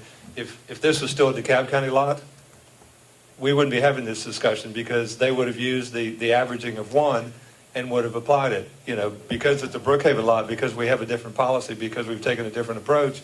Yes, I agree that we need to clean up the ordinance, but it was a policy decision that made this happen. Well, And there's been a change in policy. I don't know that there's a policy decision. I bet, if you want to say that the city attorney is issuing an opinion, I hate this. I don't want that. I want to be able to move the house back. I want to be able to do what I think the neighbors in that area want to have done. But if we can disagree or agree with the city attorney's opinion on it, he's got to interpret what it says. And if there's another, what you've heard from Mr. Dillard up there about what his take on it is, that doesn't apply, but I want it to apply. I think we all want it to apply. I think we all want this to preserve neighborhoods. We want to preserve Asher Road. That's a beautiful road. I've been down it many times. I've seen this house. I think it's the prettiest road in Ashford Park. But to say that should adopt a policy when we're being told that opens us up to legal liability if we don't follow the ordinance as we adopted it. I mean, DeKalb's policy on a lot of things was not really in concert with the law many times. But I don't think that we can be that way. And I don't want to interpret the ordinance. I leave it to people who, that's their expertise. I want what the residents want. I want to try to find a solution to it. And I think that we all do. I know you do.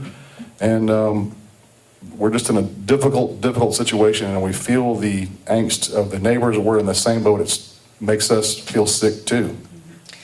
One of the things too, just to add to the mix of our exploratory effort on this, and one of the options also is, what creates the confusion is you have a zoning classification and you have the area regulations that support that. Then you have this idea and this requirement of setback averaging, and the two conflict.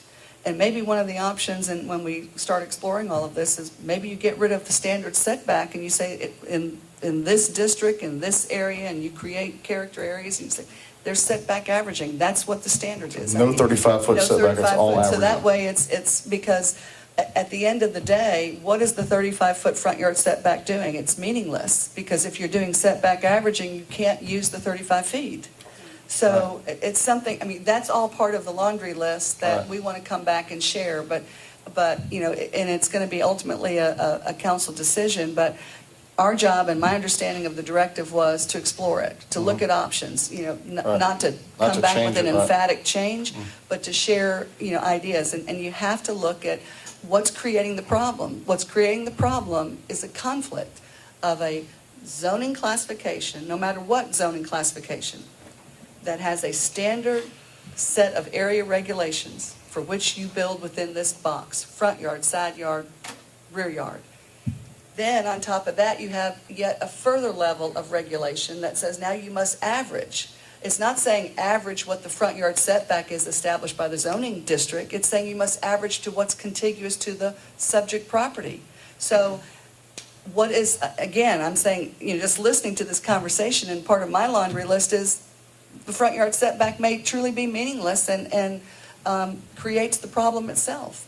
So something to think about as we bring this list back to you all for further discussion. Thank you. Yes, sorry to take public comment. I greatly appreciate the discussion here, and it shows a lot of passion here, and that's what it's all about. I wanted to point out on the map here that as we started going through this is another R85, and this is an R85. Mm-hmm. This is on Reading Road, which is all R100. Again, something that I confirmed down at DeKalb County. You got to verify that, though. I want someone to verify it. Yeah. I want to see the documentation. Exactly. I'm thrilled that we didn't go ahead and try to reinvent our area, our city. We basically said, let's not reinvent the wheel. Let's just take what they had and let's go with it. The problem is we ended up with a flat tire. And now someone's saying, you got to stick it out with this flat tire. I don't believe in that, Counselor. I don't think that because of a clerical error that we're bound to hold on to that. And we should really fight for that, because that's just BS, bottom line. But basically, as I was down at DeKalb County and I was asking David about, so if I own a lot here on Reading Road, and I'm just going to pick on any random lot, and I said, hey, that's R100 today, but I want it to be R85. I want to change my zoning. Can I go ahead and do that? What's even the process for that? And he says, well, we're going to go ahead and we're going to take a look at what's in the surrounding area and basically what's near you and what could impact that decision. And as we take a look at that, we're going to realize that all around you is all R100 lots. And we don't want to create a situation of what he called spot zoning, because then you get into the exact situation that we have now. And so we're left holding the bag with basically bad data that was sent over here, and having an IT background and having done multiple source systems to target systems before in a process that they called ETL, which is extract, transform, and load. You go through a whole bunch of audits and checks, and you make sure that when you load it up, it's right. It's like financial data. You just basically took someone's financial data that had been R100 or $100, and you said, guess what? You got R85. Sorry. No one would tolerate that. None of us here in this room would tolerate that. It's just not right. And so now I have to go back and try to explain to my 80-year-old neighbor, well, that's just the way it is. Our attorney said to us, you know what, you got to live with it. You accepted the map. This is time stamped. Here you go. So sad, too bad. Yet, we're going to do an audit, and we're going to look into this stuff, and it might change.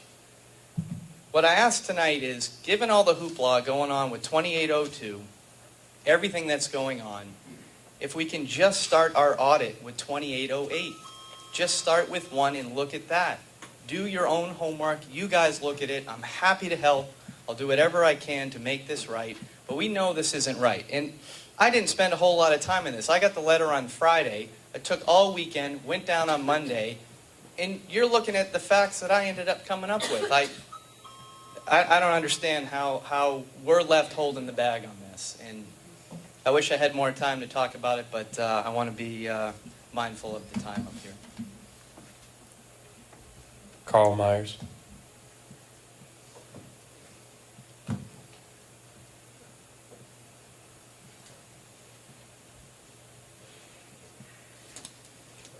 Needless to say, I'm disappointed with the attorney's opinion. Although I've read it already, I was just surprised he Carl, if you can speak in the kept microphone. with it. And to pull that up a little bit and kind of. Yeah, surprised he kept with that. The problem I have is, this whole two districts and two zoning districts, and that it doesn't apply. This happens quite a bit throughout the whole city. So I'm worried about the ramifications of applying council's opinion to this situation and the ramifications of all the other situations where R75 abuts R100 or R100's abut C1. I don't even know. I mean, I'm not a zoning guy, but I think the ramifications are big. And I don't know how y'all are going to put a stop to, if you hold with council's decision, which I think you may. It's a little surprising, but I'm guessing that's what he's telling you to do. I think it's a huge effect all the way. Oak Forest is one road. R100, they sit 190 feet off the road. If it abuts something different, or there's a problem with the map, the next guy is going to sit 35 feet off. It's off the right of way, but that's 140 foot in front of the other one on one street. And they're not the only street that has big setbacks. I mean, here we're talking 13 feet. You could be staring at a much bigger problem than 13 feet. And you can see how bad 13 feet is. Now, back to the, JMAX, you say, it looks like we're going to do the right thing, or the legal thing and not necessarily the right thing here. I mean, you said it a few times, and Marie, I don't think I've ever said we're not going to do the right thing.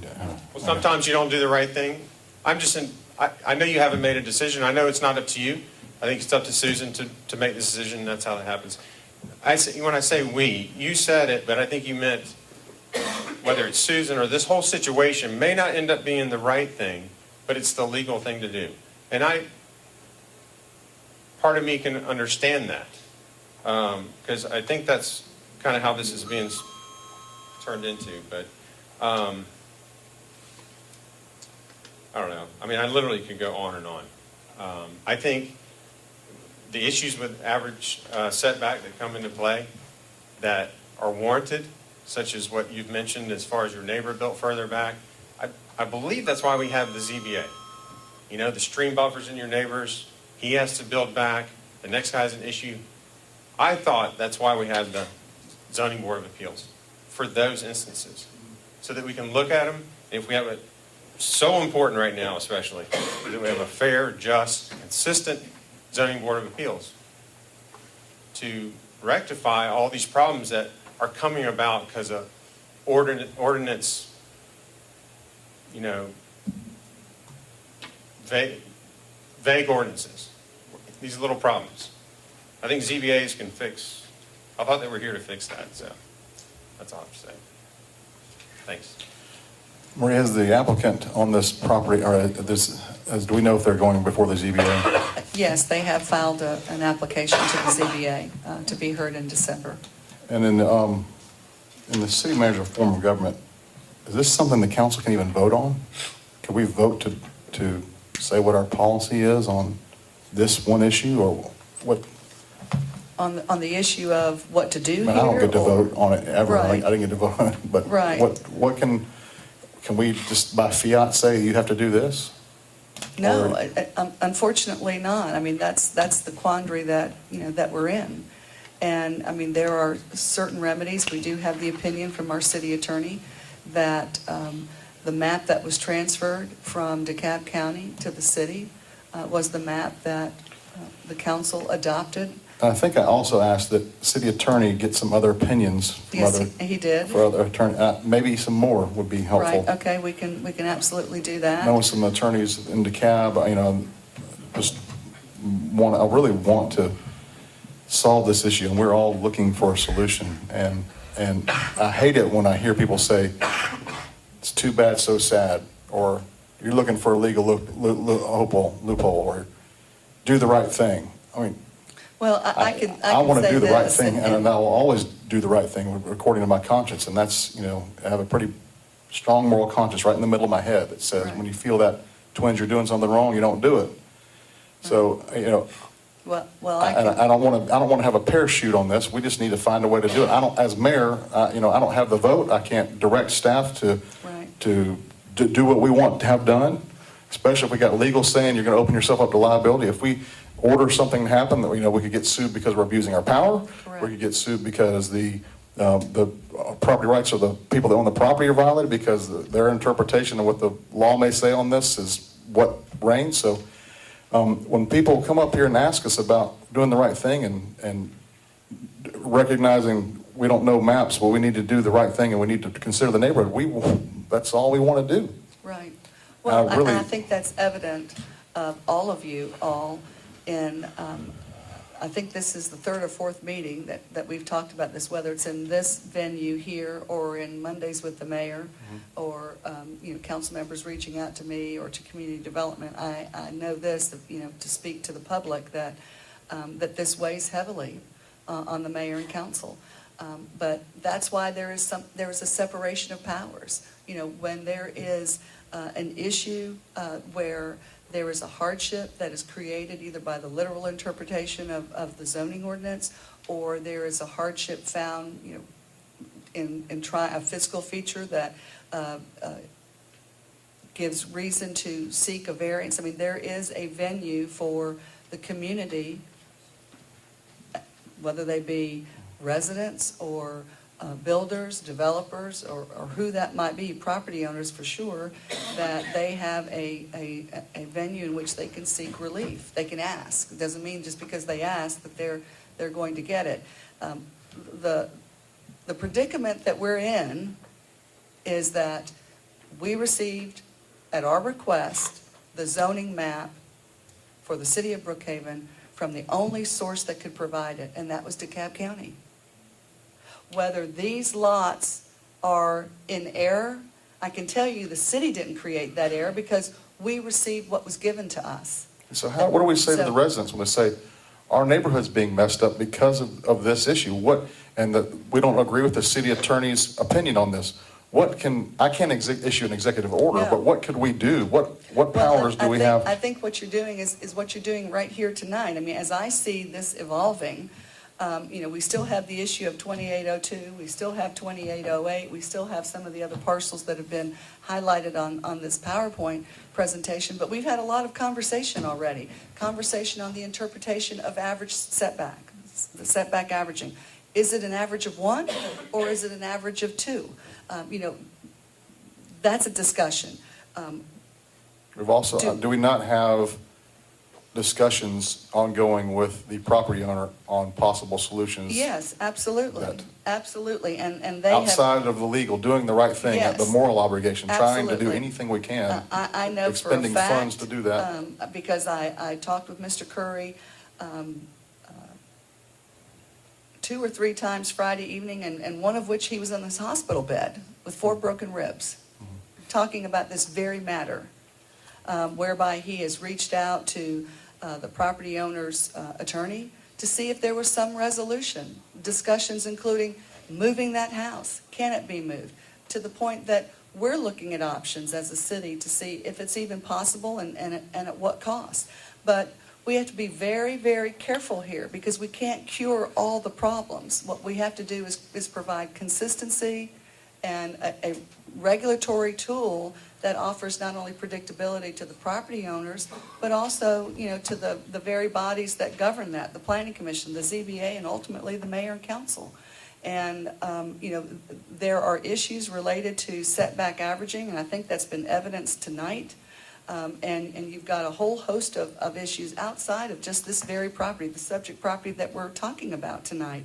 And I think at some point, for staff, we want to come back, as we were directed to do so, to look at options that could still protect and provide and preserve the setback averaging, but to take into account that there are physical features and matters of choice by individual property owners that choose to set back further, that then create the new standard. And I think, one of the options that has to be totally discussed is, do we have conflict by the very setback averaging to the standards of development for which zoning classifications are established? There has to be predictability from the property owner's standpoint, from the city's standpoint, from the inspector's standpoint, from the builder's standpoint. So it is, this is a very difficult situation, and I can tell you, your staff, and I know this council, is looking for a remedy, is trying to appreciate the fact that this has now created a problem. And how do we resolve that? And I hope that the public understands that if this mayor and council didn't care, what time is it? We would not be here at 10:20 in the evening talking about this for the last several hours. It's that important. And if it goes on several more hours, it shows that it's that important. The solution and the fix, unfortunately, is not going to be easy. We have to look at liabilities. We have to look at all aspects of this. Thank you. More public comment. Rodney, Mayor. Ronnie, I'm going to have to ask you when you come up here and you address the council, don't call us you boys. We have a lady up here. We need a little more decorum. Rebecca? Yes. You don't have to shoot me in the foot. I'm going to use my wife's 3 minutes, and I'm going to use some of mine. This thing is really scary here. I mean, the reason that we in Ashford Park, we voted for Jim Iyer, because Jim is very highly educated on zoning issues, and we know if we didn't have Mr. Iyer up there, that it would be the good old boy thing. And it's scary, and I don't aim it at any of y'all, but it's really scary that the lawyers, they speak, and everybody listens. I don't mind a setback of, with DeKalb County, y'all don't really know it, but I built about 5 houses off Ringo Road, okay? And when we built those houses on the creek, we had to have a double silt fence on the creek before we even cut trees down. This lot over there off Reading Way doesn't even have it's got a little 6-foot piece of silt fence when we complained that they brought 3 loads of dirt over there. There's no silt fence up. There's not even a double silt fence. It should have been already up before they cut the first tree. And if we have people that work for the city that don't know those laws, we either need to find some people or get rid of the people that don't know the laws. I sit here and I watch y'all's, just how y'all talk about this, and it just scares the hell out of me. I don't have a problem with giving somebody a variance of 3 feet or 4 feet to move a house forward or backwards, but 14 feet, I wasn't going to say anything, but I feel for this homeowner that he saw this sign that said Dream Home Program. So he bought into that. How is he going to feel living on this street, knowing that the animosity of every neighbor and what's going to happen when you open up the can of worms? What happens on East Brookhaven Drive when you do it to one of them houses? How many of them big lawyers over there you think gonna come over? You're gonna get a call from the governor's office going, what are y'all doing over there, Max? You know, you won't do it on East Brookhaven, but here we are in Asher Park, and Asher Park has been one of the neighborhoods that we have held up that flag for so many years of doing the right thing. We have held highest property values in Asher Park than Drew Valley or in the other neighborhoods because of the Jim Ayers and the Ronnie Mayers who went to every zoning meeting. And this is crap. This is crap. You know, I don't have a problem with giving him a 3-foot variance. I don't care if y'all admit, hey, we did wrong. Get your performance bond of the people you hired to do this. If they didn't do it right, go against their performance bond, pay $500,000, whatever it is. The house is not through with. The pool's not through with. It's not going to cost $500,000. You know, if they can move the mansion on Peachtree, they can move this one back at least 10 feet. I don't have a problem to give him maybe 3 or 4 feet. But now that y'all passed the rule with the elevation, that just makes it even worse. If it didn't have the elevation, you might not have really noticed the house. But how's his dream home program? Every day when him and his wife come home and drive by every neighbor, you ruined my neighborhood. And it's not just going to ruin our neighborhood. It's going to ruin Brookhaven. So somebody up here, ladies and gentlemen, please say, we got to bite the bullet here. You're going to spend more money on the other issues like I ain't going to bring up. Let's fix this. This is even more important to me than the pink pony. Let's fix our neighborhood thing. It's not funny. It's serious. You're messing with my property values. Okay? Thank you, Ronnie. I have built my house that I live in. My wife and I own 7 taxable pieces of property. I have a right to say something. I do. And I'm the president of the Neighborhood Association. I appreciate if y'all really look at this stuff. Don't worry about what the lawyers say. Do the right thing. And not like you said with your sign, you know, let's just change it and ask for forgiveness later. It doesn't work in Asher Park that way. Thank you. Thank you. Ms. Carson's. I'll make it quick, y'all. I keep hearing this thing about rumors. Rumors. I don't know of any rumors. I know that the information that I put out to my community was factual. I even on the bottom gave them an area where they could go confirm what I said. It's kind of like in our neighborhood, it's our work session. You know, we're talking amongst ourselves, we're trying to figure something out. We know the rules, we know the guidelines, we know what has to go step by step. But instead of, some people can't come to these meetings, some people can't come to these hearings.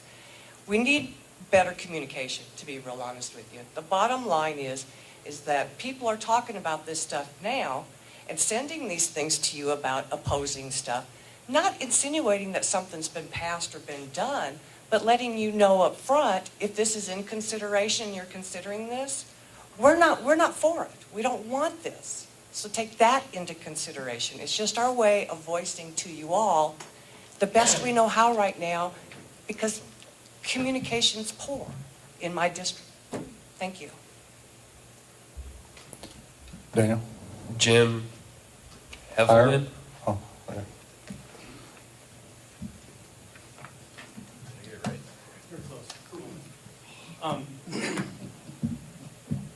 So I think we've all admitted to the fact that we have some challenges with the zoning or the way it is today, right? And I think we've said that it's going to take some time to figure out, right? Because we need to look at all the inconsistencies and everything that's out there. And I've also heard that it sounds like we know the inconsistencies that we're dealing with, of the properties that are out there, and how do we go deal with that, right? What I haven't heard is, okay, we've had 6 months or 8 months, whatever it's going to take to figure out to get the right solution and have it in law and documented and all that, and the maps updated. But we haven't talked about what are we going to do between now and then, right?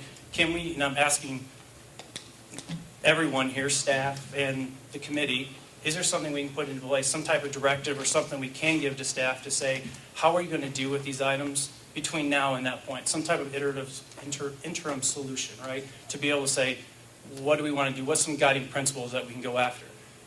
We are talking about these properties on Ashford Park right now. North Thompson, farther down, I'm a property owner there, right next door to me. In fact, you got an email from me and you put a stop worker on it also. They went to the average setbacks right next door to me. They put a stop worker on that since they've come back. I think they've applied. I don't know what your ruling was on that one. at 2727 North Thompson. I don't know what you actually ruled on that one.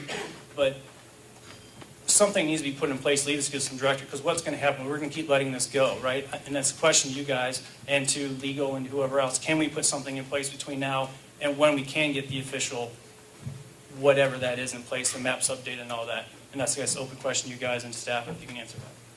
Ray, I think Friday we talked about, and Joe, I think, brought this up today again, safeguards in place for every map, every permit going forward, making sure that it's reviewed as to what the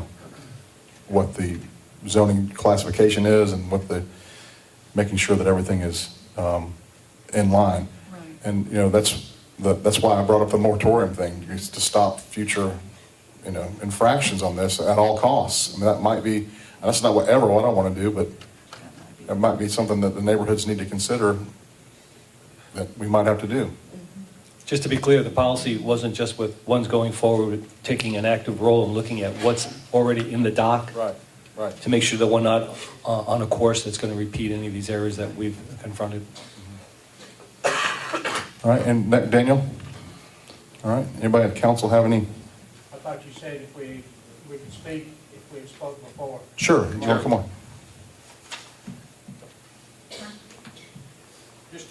Just to follow up, like that gentleman said, I always try to look at solutions. You obviously have a major issue at 2802. Number two, the height restriction I just found out had been aborted. I assume that's by this board. Whether that's true or not true, but that's just a major issue within this greater neighborhood.